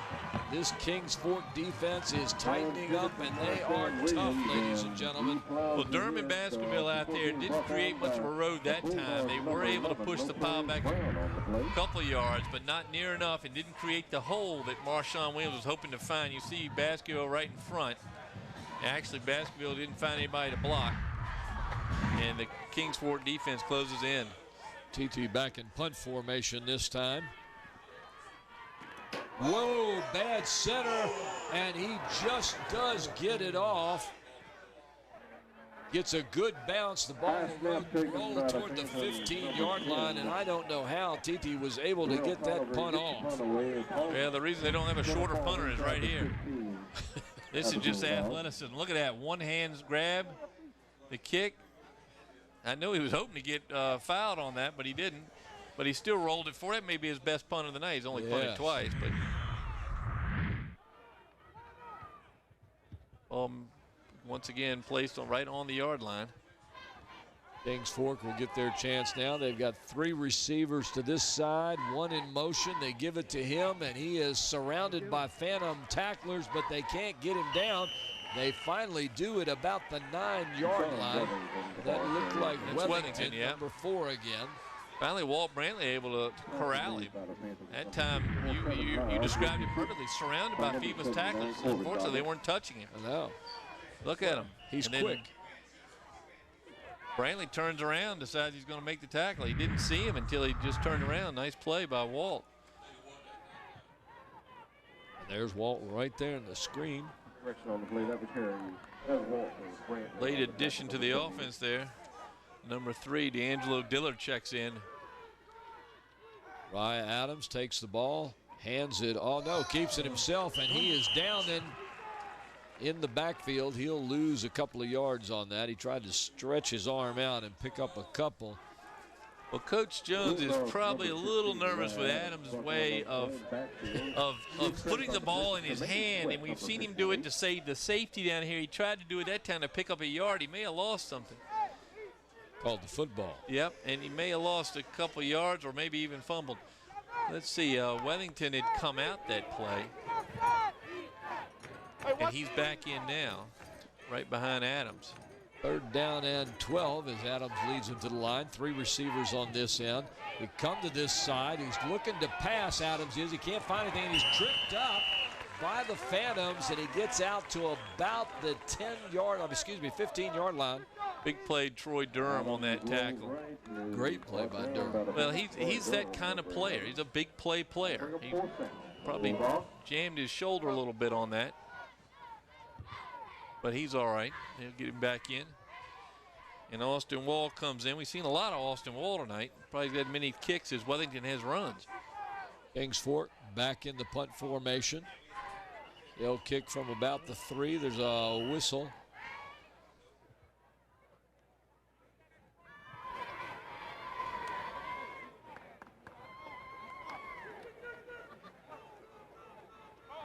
Well, whatever it is, we'll do it over again. Clock issue, I think, is what they're calling. Now the clock is running. It's a good shot of Austin Wall. Kings Fork will try this again. The punt is up. Line drive punt right to. That's Biggs, isn't it? Biggs. 20. He's trying to find a hole and can't find any. It looks like he ran into an alleyway. And a lot of extra after the whistle hits there. That time, number 10, Truman Boyd, laid the wood on Phoebus' number 32, Jacques Moore Roberts. Nobody saw it, no flag. We did. Yeah, pull that yellow hanky out of your pocket and throw it down there.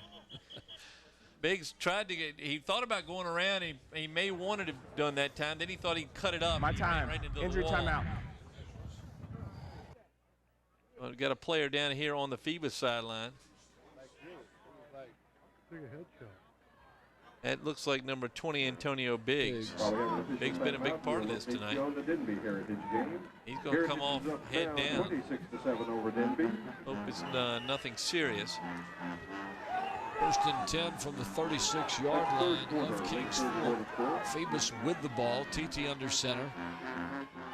He'll hand it off to Marshawn Williams, who tries to go to the right side. And I'll tell you what, this tough Kings Fork defense is beginning to shut down Marshawn Williams. Well, the one thing, Paul, before we get to that diagnosis, I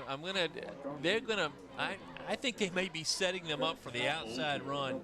He keeps going up the middle. He's following Biggs into the pile. But he keeps trying to bounce, and he's not able to bounce. He hasn't bounced it yet. I think they just may pitch it and go around the end here. See if they can beat the corners.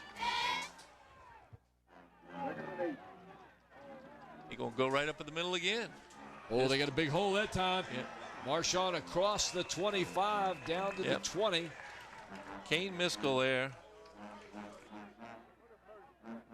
That's going to put him over 200 yards. We've 212 now on 23 carries. So 212 yards on 23 carries for Marshawn Williams. That time you notice they a little bit of a delay handoff and tried to trap those linemen. That created the hole. They're going to have to do something to bust him loose because he's getting stopped off. They've got first down and 10 from about the 22. TT flips it to Marshawn on the outside, and this time he is stopped. There's that play you were looking for, and he's going nowhere. In fact, he's going to lose about 2-3 yards. Yeah, the slow developing play is starting to haunt the Phantoms. Now Williams down. They're going to have to do some blocking out Injury that timeout. side, because if you saw the replay there, you saw all Bulldogs from Kings Fork over there where Marshawn Williams was. Well, Williams is going to get off the ground now, but you know this holding them up and hitting them, we've seen it a couple of times, and I'm not sure why the whistle wasn't blown earlier on that play, and I think that directly resulted in whatever Williams is suffering from. But that's a big problem for the Phantoms. There's a big loss there. He's limping. I don't like the way he's limping. Right leg. Well, the officials need to blow the whistle on those plays. And that's one of the things. Safety is supposed to be the top concern. When they have the runner stopped, they need to blow the whistle. So in comes a new back for the Phantoms. Baskerville. TT back to pass. He's being rushed hard. Still looking, he throws downfield, and the pass is incomplete as it's low and into the ground.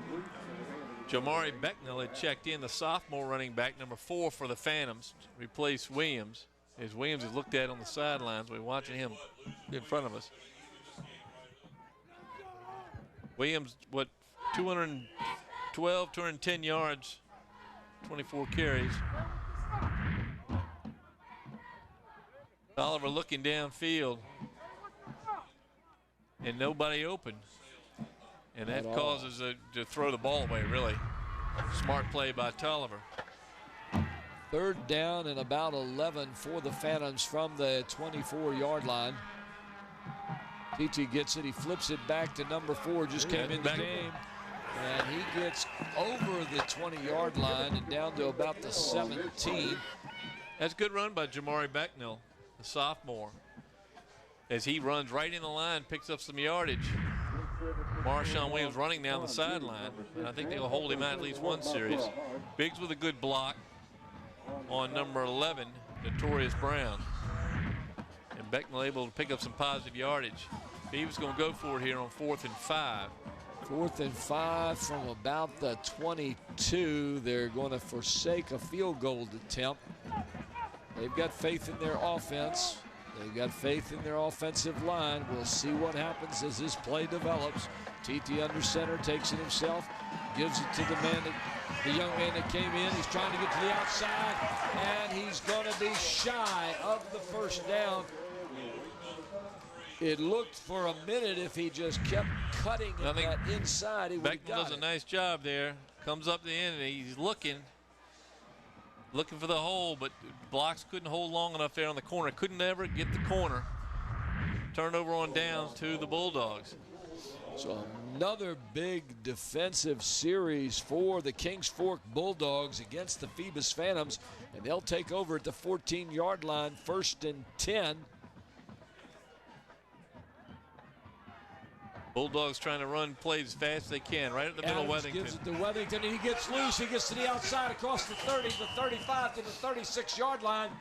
And Wethington running that ball into deep territory. That's Hassan Price that finally brought him down, but Bulldogs are starting to smell it right now. They feel they have the Phantom on the rope. You can hear the coaches up here in the booth very excited and trying to get the team to move faster. And the team is moving faster. And there's Wethington again, and he's got a hole, and he gets across the 40-yard line. He'll pick up about 4 yards, 5 yards on the play. It'll be 2nd and 5. Darius Jones, Troy Durham on the tackle for the Phantoms. This Phantom defense, it looked a little... They're a little nicked up. There's a couple of plays tonight. We've seen them, a couple of guys come off and take some breaks. Adams gets the ball, gives it off to Wethington again, just straight up the middle he goes for a couple of yards. It was Tyree Stewart had come in on that play, wrapped up the running back. A lot of pushing and shoving in the piles. These two teams have never faced each other, certainly in the playoffs. I don't believe they've played each other at all, and yet getting to be a little spirit of competition out there in the huddles and in the piles. Well, with 40 seconds left in the third quarter and you're tied with one of the great teams in Virginia, you've got to be feeling pretty good right about now. Big play for the Phantoms. They give it to number 7 to the left side. He finds a crease, gets up the first down, crosses the 50, gets into Phantom territory to about the 47-yard line. That'll be 1st and 10 for Kings Fork. Tyquan Weston, whose name we called in 3 of the replays at halftime. See him there hanging on the ball well. His number 22, Travion Powell, tries to yank it out. Wasn't able to do it. 1st down, Bulldogs. Phoebus going to try to weather this little storm. Kings Fork, I think, going to let the clock run out here for the quarter as we wind down with under 10 seconds. That's going to do it in the third quarter. So no scoring. There we Here go. in the third quarter, Bulldogs driving.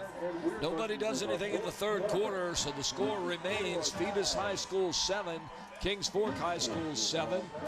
And folks, it's all going to come down to the next 12 minutes as to who it's going to be. Will it be Phoebus or will it be Kings Fork? Well, you see there at the bottom of your screen, the Phantoms holding their 4 fingers up, meaning the fourth quarter. This is what they prepare for. So if they're gonna have to play here in the fourth quarter. They've been aimed at this since last December. And this is the time for the Phantoms to step forward. Unfortunately, Marshawn Williams is sitting there on the bicycle. You see him right behind the Phoebus player there. Williams trying to loosen up what I think is maybe just a little bit of a twist on his right knee. He's taking it easy on the pedals. We saw him jogging up down the line, back behind the bench. This is where field position comes into play, Paul, and also the wind, which is dropped off to very little right now, but what there is blowing at the backs of the Phantom. So good for Danny Antanas if he's got to try to come in and win it. First down for Kings Fork from the Phoebus 48. Gives it to Wethington, and he's caught from behind at the 50-yard line. Breon Baskerville that time with the first contact. Nice stop by Baskerville as he steps up and wraps up Wethington. You simply have to wrap up the young man. He is a slick running back. He is. He's quick, and he changes directions quick. Well, if you got 1,700 yards on the ground and you're leading in an area that has Oscar Smith and Grassfield and Ocean Lakes, you're quite a running back. Adams gives it to Wethington. He goes to the right side, slips through the crease, picks up about 2 yards. Another good play by Baskerville, but the lineman out there will look at him. I think it was Tremaine Sweat with the nice stop. Let's see if that Sweat steps up in the middle. Nope, it is Baskerville. Makes another good stop on Wethington. 3rd and 10.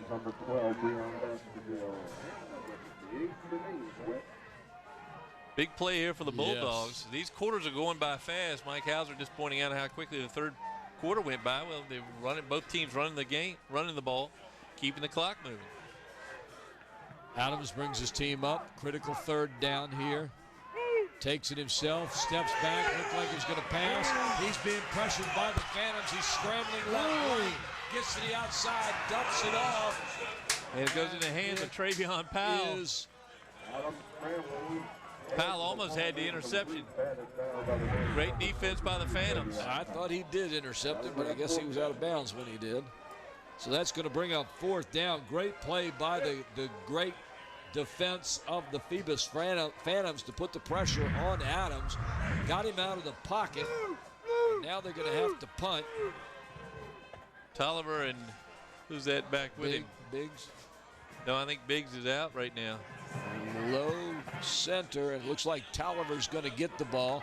He fumbles it. He covers it, it looks like, at the 15-yard line. The mistakes are starting to add up here for the Phantoms. They're not going to be able to get away with some of these mistakes against this good Bulldog team. And look who's going back into the game. Here's a replay of Tolliver's feet weren't set. Drops it right off the hand. Force is able to dive on it. Pays the price for that. Number 5, Akil Freeman dives on him. So again, the Phoebus Phantoms, who have been doing this quite a bit tonight, are starting from their own, are deep in their own territory. Here come the Phantoms. Marshawn Williams back in the game, gets it, he goes off the left side, crosses over the 20-yard line, gets down near the 25. He'll be a couple of yards short of the 1st down. He looked good on that run. He running did. to his left. And it's it again, trying to go outside.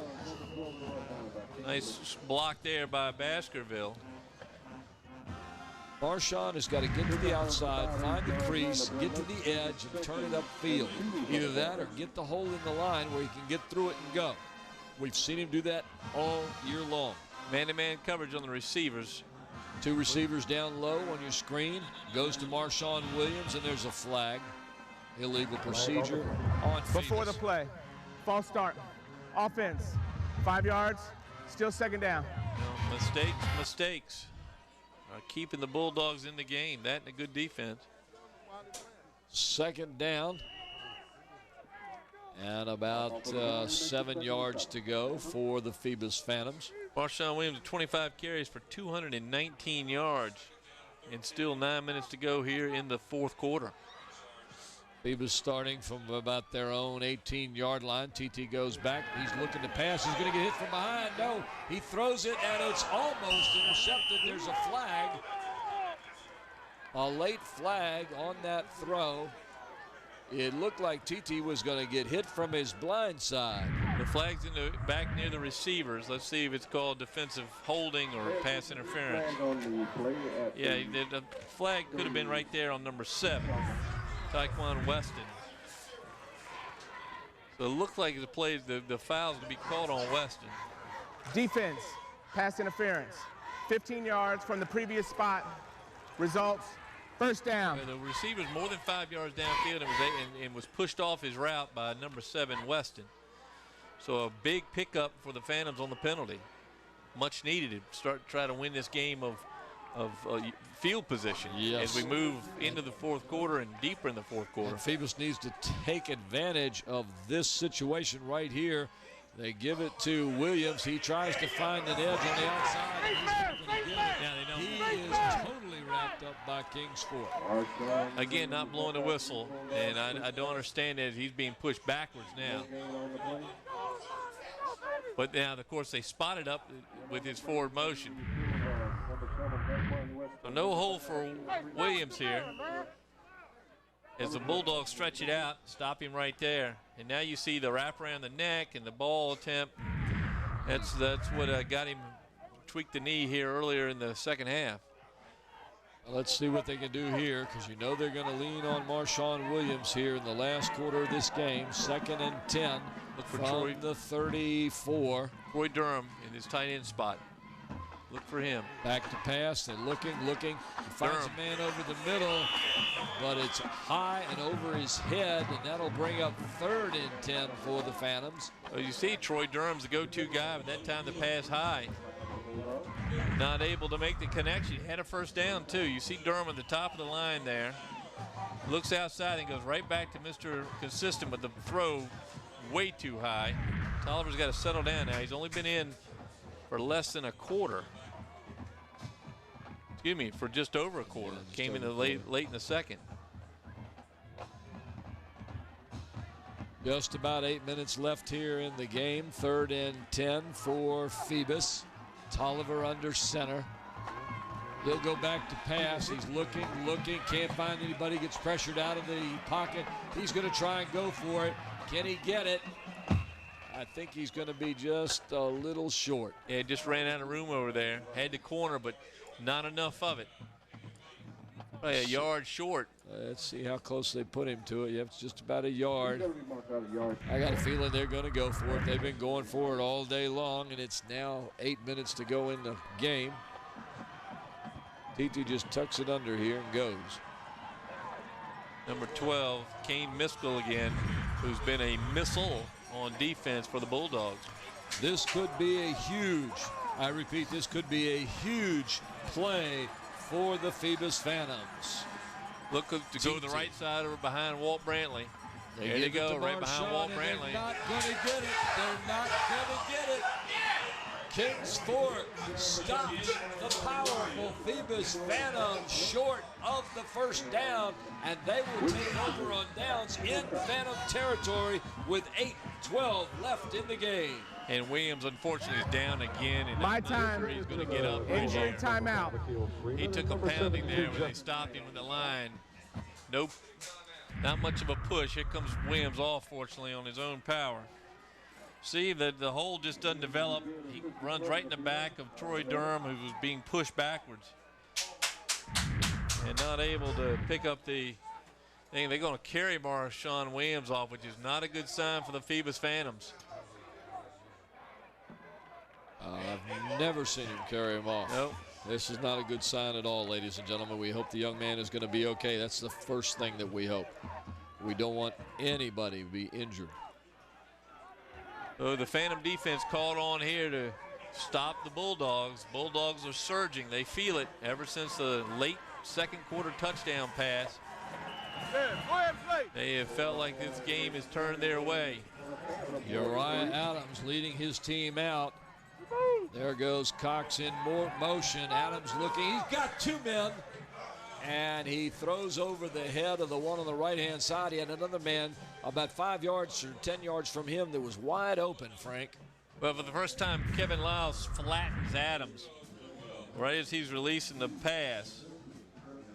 Right there. And that may have thrown it off a hair, but they had the good coverage that time by number 22, Travion Powell. Speaking of number 22 for Kings Fork, and that was Duke Santoro. Was wide open across the middle. Adams once again brings him out. This time he gives it to Worthington. Yeah, and Sweat there again. Tremaine Sweat has played a tremendous game. And I apologize for the Worthington. Yes. Worthington's a hard man to catch when he gets up to speed, but Sweat that time able to corral him, picked up 3 yards. Sweat there is defensive end spot, fights off the block, and is able to pull down the running back. 3rd down and 7. I'm calling this 4-down territory, so they'll try to pick up as much as they can right here. And remember the all-conference kicker, though. So I think you're right here, but he probably has some range. Adams goes one way, fakes it the other, and there goes number 1. He's got the edge. He's going to go down past the 10-yard line before the Phantoms can get him out of bounds. That's number 1, Traylon Cox. Cox, what a play by the Bulldogs to get that ball to Traylon Cox. Took a while to develop, but it was like a trick play, though, Frank. Yep, great play here by him in the eye of the pistol here. You see the fake handoff and then just a pitch. That time, number 27, Tyree Stewart, committed to catch the quarterback. And the option was there to flip it out to Cox, and Cox brings around the edge and puts the Bulldogs down here and clearly in field goal territory. Well, they're going to have 4 shots at the end zone from just inside the 10-yard line. Kings Fork in the red zone right now. 3 receivers to the left-hand side. Adams gets it, turns, flips it, gives it, and he's got a clear field right to the end zone. Touchdown, Kings Fork. Worthington, number 4, Phoebus takes the pitch to the left-hand side. Good blocking by Kings Fork. Lane, you could have driven 2 trucks down. Well, we give the credit to Tyquan Weston, whose name we've called all night. Weston has played a great ball game. That time his block sealed the lane. You'll see number 7 out here in front of number 4. 7 right there. Lays the block on the linebacker. And in goes Wethington. Big kick here for the Bulldogs. Let's see if the all-conference kicker can put them out in front by 7. Kick is up, and of course it is good with 7 minutes and 10 seconds left here at Darling Stadium. Kings Fork, the Bulldogs from Suffolk, take the lead 14-7 over the Phoebus Phantoms. Well, 3-play drive, 43 yards covered in 1 minute and 2 seconds. And the Bulldogs pull ahead, and the Phantoms are going to have to do this without Marshawn Williams. Williams is the way he was carried off last time, I don't think we'll see him again. So the sophomore Jamari Becknell gets his chance. And we're going to see if the Phantoms can put together a drive. And there's no question they can, Frank. No question at all. I don't want anybody to get the wrong idea. I get excited with good plays no matter who it is. You can just see the block right there. See block right on number 12, Breon Baskerville by Tyquan Weston. And that seals the lane for Deshaun Wethington. So the junior blocking for the sophomore for Kings Fork. But do not count out these Phoebus Phantoms. They've been here too many times. I've seen them too many times. I know what they're made of. I know what they can do. And this is not the end of the game. Oh, we absolutely have not. 7 minutes to go. And this team will come back in a heartbeat. Austin Wall to kick for the Bulldogs. Another short up kick, keeping it away from those dangerous Phoebus runners. Around the left side to about the 43-yard line. Phoebus just can't get anything going on returns. Looked like Biggs, I think, had the reception. Kickoff taken by the Phantoms, Darius Knight Elliott. No, it was not Biggs. Biggs must be hurt to the point he can't come back, unfortunately. That was Darius Knight Elliott that made the catch short and brought it back. So Phoebus with good field position of their own 43 and 7:04 to try to tie this ball game. Becknell in the backfield. Jamari Becknell, the sophomore, at running back behind Terrell Tolliver. TT, the quarterback, leads his team up there. This is a big series for the Phoebus Phantoms. They have 2 receivers down to the near side of the field. Tolliver out of the shotgun, gets it, takes it himself around the right side. He's got an opening, he splits it, he takes off to the left. He's got a big opening. If he can get a block, he's going to get some big yardage. He slides over to the left, and they finally push him out at about the 33, 34-yard line. And if he could have gotten that one block, he might have picked up another 10 yards. A great run by Tolliver. See the leadership come to 4 here as Marshawn Williams on the sideline. So now Tolliver is going to try to lead this team down the field. Tolliver brings him out of the huddle again. Sophomore quarterback, folks. This isn't the senior. This is the sophomore. Out of the shotgun, he gets it. Gives it off to the young running back. He takes it off the side. He's got the sideline. He's going to go all the way. He's down to the end zone. Just push him out of bounds down there, right at the 1-yard line. Just shy of a score. I believe that was number 4. Kane Miskell, yeah. Jamari Becknell is the running back. And I don't think they even realized he had the ball until he got through the line. Touchdown saving tackle by Miskell, who hadn't missed many tonight. That kid is a whale of a defender. But Becknell slips through the line almost unnoticed. Not wearing 42, so I guess they missed him. They missed him completely. They mark it, looks like at about the 1.5 yard, 2-yard line. Tolliver under center. Gives it to Becknell again, Ball and this down. time they've got him quickly. The ball is down. And I think they got it. Being Kings Fork. Never had it. Becknell never had it. Sloppy handoff. The two of them are way too far apart. Obviously, Becknell not getting a lot of game time plays, and the ball just too far away. Big turnover, third See that? turnover of the night for the Phoebus Phantoms, and this is the most costly one so far as that ball goes onto the ground and into the arms of Kings Fork with 6 minutes and 37 seconds to go. Akil Freeman comes up with it for the Bulldogs as the Phantoms squander an opportunity to tie the ball game. Adams get the ball. He gives it off to Wethington, and they bring him down at about the line of scrimmage. He's not going anywhere. Tremaine Sweat in on the tackle. Also, Kevin Lyles trying to extend his career at Phoebus. Defense for Phoebus trying to pick up the offense at this point of the game. They need to hold Kings Fork right where they are. They don't need to give them a first down or any kind of yardage where they can do anything and run those options. The clock is running, Paul, and then Phoebus going to have to be smart here. Can't give up too many first downs. They don't need to give up any at this point.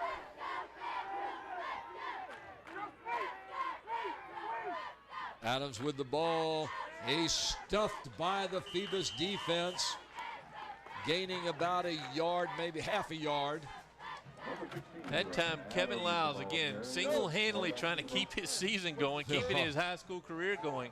He reached around and was able to grab Wethington and hold him long enough for him to come in the pile.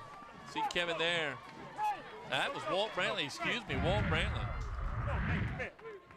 Phoebus, 3 red zone possessions tonight that resulted in fumbles. All 3 fumbles coming inside the 20 for the Phantoms. Well, here's a big third down for Kings Fork.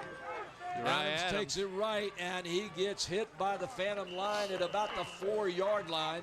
Yes, he picks up yardage, but not anywhere close to a first down, and it's going to be 4th and 5, and they're going to have to give it over to Phoebus again with under 5 minutes to go in the game. Phoebus will get good position.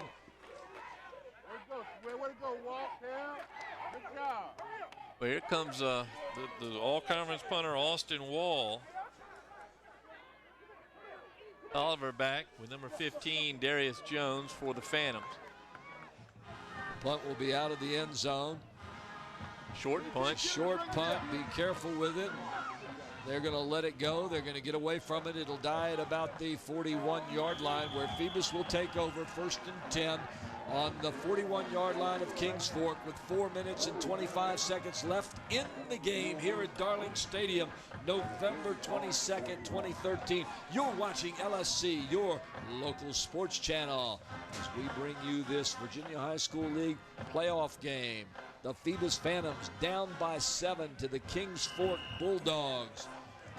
Terrell Tolliver brings his Phantoms out of the huddle from the shotgun. It looks like Tyreek Jones. He takes it himself, goes to the left-hand side, looks for an opening, and gets about 4 yards. A lot of head hunting out there by number 5, Akil Ferguson, trying to, Akil Freeman. He tries to knock the ball loose, missed him that time. Good stop by the Bulldogs. They hold Tolliver to 4. And it's still Tyreek Jones in the backfield. Tyreek Jones. I was trying to figure out who that was in the backfield, along with TT out of the shotgun. They bring 2 receivers to the right-hand side. Terrell with the ball, gives it to Tyreek Jones, and he's going nowhere. The ball is dropped again. It's another fumble by the Phantoms. This time I think Phoebus recovers. 3rd down now for the Phantoms. Tyreek Jones. So both new backs have dropped the ball. In fact, the 4 fumbles, they've all been new backs. Yeah, the first one by Baskerville, it just popped out of his hands. The clock running, getting close to 3 minutes and 20 seconds. 3rd down and about 6 for the Phantoms. Big play here. Becknell back in at running back. This is 4-down territory with this time. Again, look for Durham. TT in the backfield out of the shotgun. He'll get the center. He'll control the ball. He drops back looking for a receiver. He throws across the middle. There's Durham. He's got Durham at the 10. It's a catch. It'll be 1st and 10 for the Phantoms with 3 minutes to go. Well, the go-to man, as I said a couple times tonight, they go to the guy that can make the catch, and that's Troy Durham. What a beautiful catch on a kind of a jump shot pass. Just pushes up in the air, and look at Durham. Keeps his eyes on the ball right between 2 defenders and pulls it in. Troy Durham, what a player. And what a receiver he's turned into. 1st and 10 from the 10. TT under center now, 2 backs behind him. Tyreek Jones and TT comes Tony up with Brown. a quick pass out to number 20 on the far side. He gets down near the 4-yard line. If that tackle had been missed, he would have gone into the end zone. Well, Akil Freeman, I've heard the coaches yelling at him from up here to come up in the last play. Well, he came up that time, made a touchdown-saving tackle on Darius Knight-Elliott. 2nd down, about 6. TT under center comes up. He hands it off to number 7. He's the outside. He's going to go in. He loses the ball. No, I think he crossed the line. That's touchdown. The touchdown's been signaled on the Touchdown. far sideline. Indicates touchdown. Touchdown. The ball broke the plane before coming loose. Yes. So another fumble in the red zone. That time it just had to be just on the inside of the red zone. Let's see if we can see it here on the replay, Frank. It'll be hard to see, but you'll see the ball pop straight up. There's Jones. He's got it, just not covering it up. And he breaks the play there. Okay. Yeah, they just pulled it out. The ball That's number was 12. pulled out well after he was there. Touchdown. Now here comes the critical part. The kick needs to be good. Danny Antanas. It's up and it's good. With 2 minutes and 18 seconds. Tyreek Jones into the end zone for the Phoebus Phantoms. And folks, don't go anywhere. We're tied up at 14 all. Well, if you heard any interference on that last play, it was the exhaling of this side of the stadium. As all the Phoebus fans have exhaled a sigh of relief. The Phantoms able to tie it up with really 2 good drives, but yes, both resulting by fumbles. 1 inside the end zone, 1 outside. 4 plays, 41 yards by the Phantoms. 2 minutes and 7 seconds. You see Miskell, who's played a great ball game for Kings Fork. He's only a junior, but what a defensive presence he's been, but not able to pop the ball before Jones broke the plane. Touchdown Phantoms. So now with 2 minutes and 18 seconds left to go, the defense for the Phoebus Phantoms must step up once again, which they did a little while ago. They picked up the offense. They held Kings Fork, and the offense made it count. Now Cox, Traylon Cox has stepped up, and he kicks out of bounds. I have no idea what that was supposed to be. I don't understand that. That ball's going to come up to the 35, I believe. Let's see where they place that by rule. Kick it again. Free kick out of bounds. Phoebus. Kings Fork is elected another kick. Huh. Well, that get the ball by rule, I believe, to the 35 on that. But Kings Fork wants to take another shot at it. And, they're going to have to move the ball back.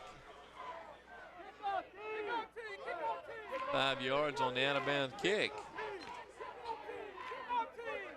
Danny Antanas has got to put his foot into this one. You've got Weathington in the middle back there, Traylon Cox on one side, Tyquan Weston, all 3 names we've called all night. yes, Dangerous return man. Cox, honorable mention, all conference at kick returner.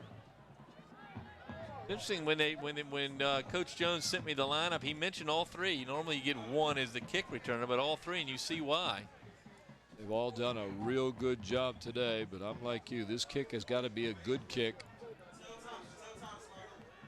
Yeah, you kick it deep in the middle, you got Weathington to deal with. You got to kick it up high so you give these Phoebus defenders a chance to get down there. Danny taking just a few steps this time. Deep and high, deep and high. Let's see what happens.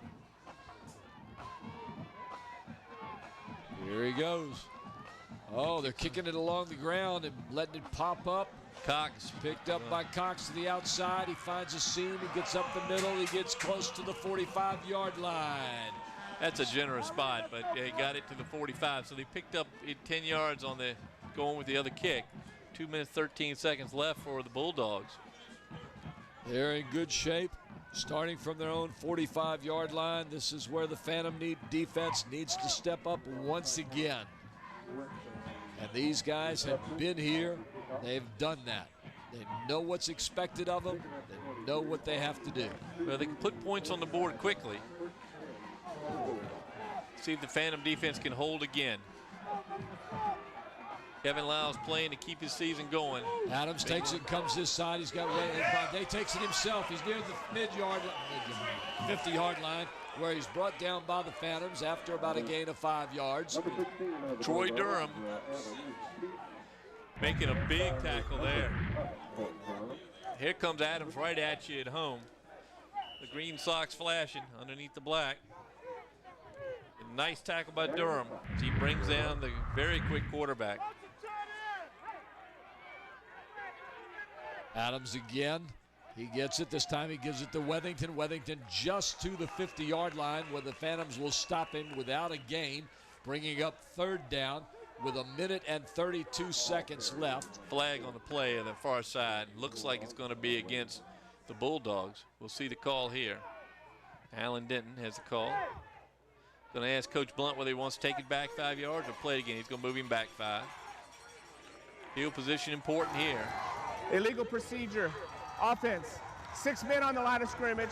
5 yards. Still 2nd down. Mistake by the Bulldogs.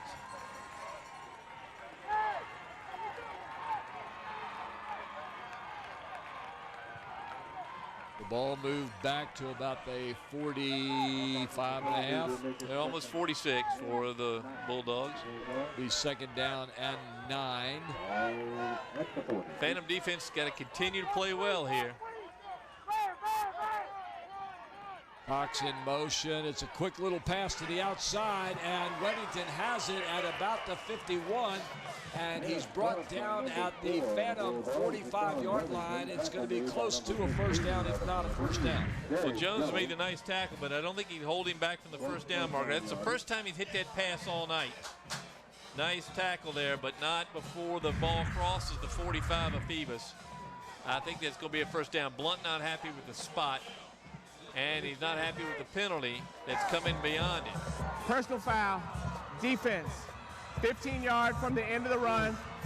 1st and 10, Kings Fork. I didn't see the personal foul at all, and then I didn't even see the flag come out. Maybe we can look at that again next time. We'll look at it for the foul.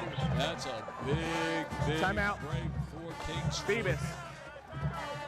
Phoebus calls time. That's a 15-yard pickup. That's a 20-yard pickup, yep, actually. Here comes the replay. Let's see. I thought the tackle was clean. Actually, it's...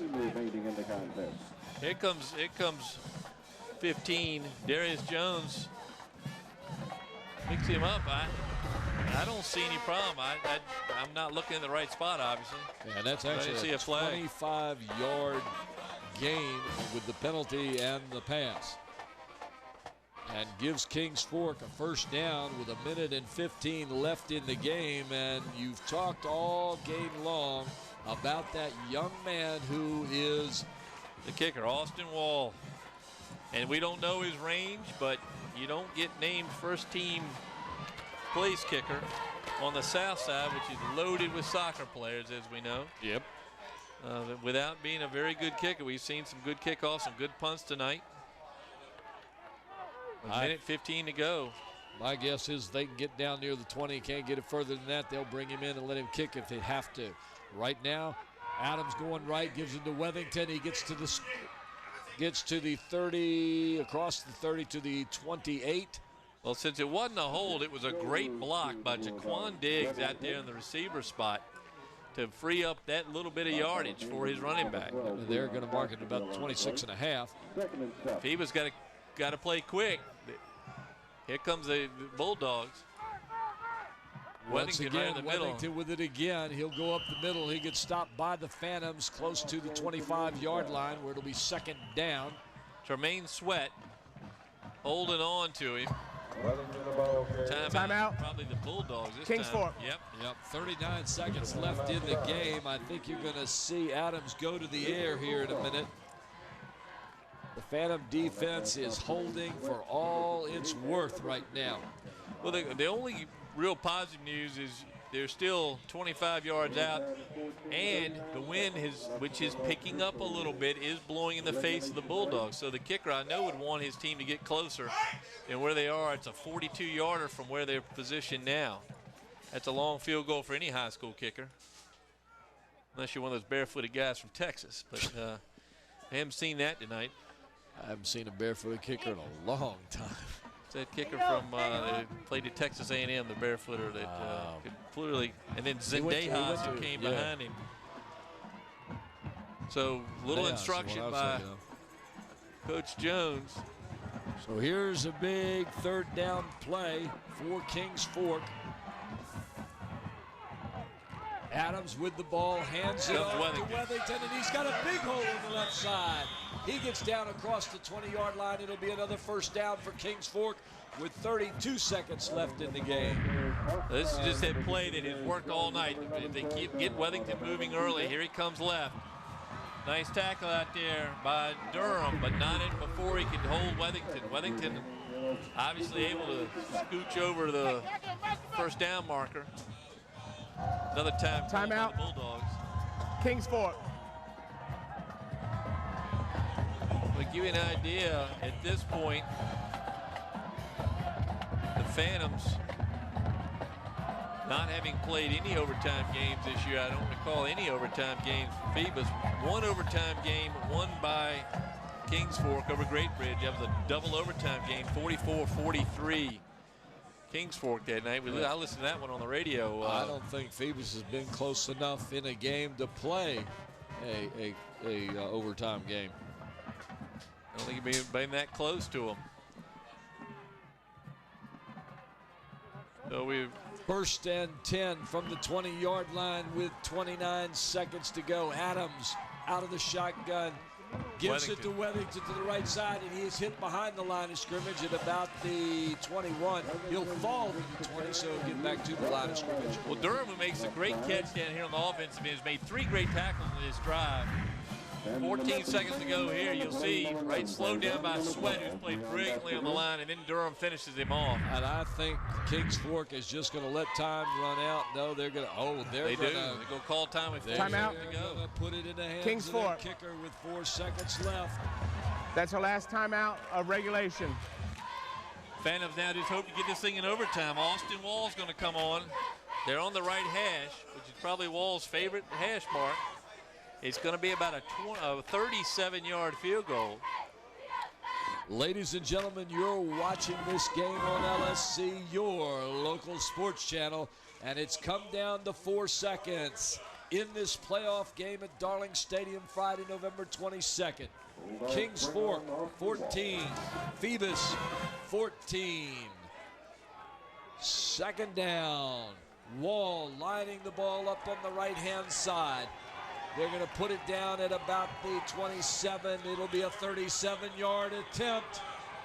The crowd is up. They're on their feet on both sides. Wall looks to his holder, the center. The kick is up. It is. No, but timeout, I think. I think either, procedure on There's Kings either Fork. a flag or a timeout, one or the other. Before the play, false start, offense. We'll look at that again if we can. We see the motion. Little anxiousness from the Bulldogs. That ball got through beautifully, but with distance to spare, too, I would not think that 5 yards would bother him at all. In fact, Wall is out there and he's stretching, and he doesn't look like he's been affected. Timeout. Here comes a replay. Phoebus. Let's see if we can pick it up. See who moved. I didn't see anything, unless they didn't have enough men on the line, but I didn't see anybody moving. He had plenty of distance on that, though. I can tell you that. He had plenty of distance. So they're going to put 4 seconds back on the clock. Wall, who's out there warming up by basically kicking, and his follow-throughs over his head, so he's got a great leg. And he has plenty of distance, and obviously we know he's got strength. Well, if you're at home, DVR that last part and go back and help us with the see if we can find out where that play, because we didn't see the motion, but it could have been. Let's see if we can see it again.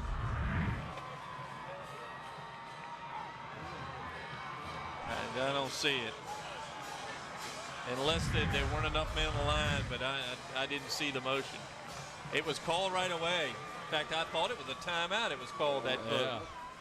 So here it comes again. This time a 42-yard field goal attempt by Wall.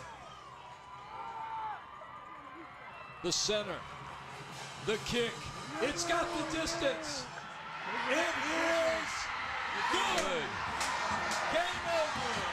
And Kingsport has shocked the Phoebus by a score of 17-14. Roughing the kicker, personal foul.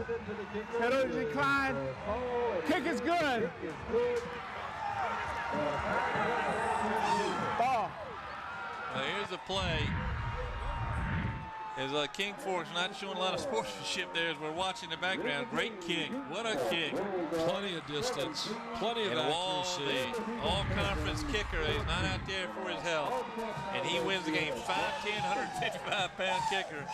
And he wins the game. So the pass at the end of the second quarter gives them the tying field, gives them the tying score in the second quarter, and then they come back with another touchdown in the second half, and that puts them out. Phoebus has to scramble to tie the ball game, and they give it up a 42-yard kick by Austin Wall. What a play by the kicker. Has to kick it twice to win the game for the Bulldogs. And he shook off the pressure the second time, made it with no problem 5 yards deeper. And that's why he is all district, all region, all whatever it was there. Yeah, all conference All over conference. there, Southeastern Conference. And with Did a kicks like great that, job. yeah. You've got to give Kings Fork credit for what they did today. They played Phoebus toe-to-toe. Their offense was good enough to where they controlled the ball. Their defense did a fantastic job of stopping the Phantoms. And it's won here at Darling Stadium by Kings Fork Bulldogs on a last-second field goal. And Kings Fork goes away with a 17-14 win. Along with Frank Edgar, with Mike Hauser, I'm Paul Rowe. We hope you enjoyed the game, and we'll see you next season.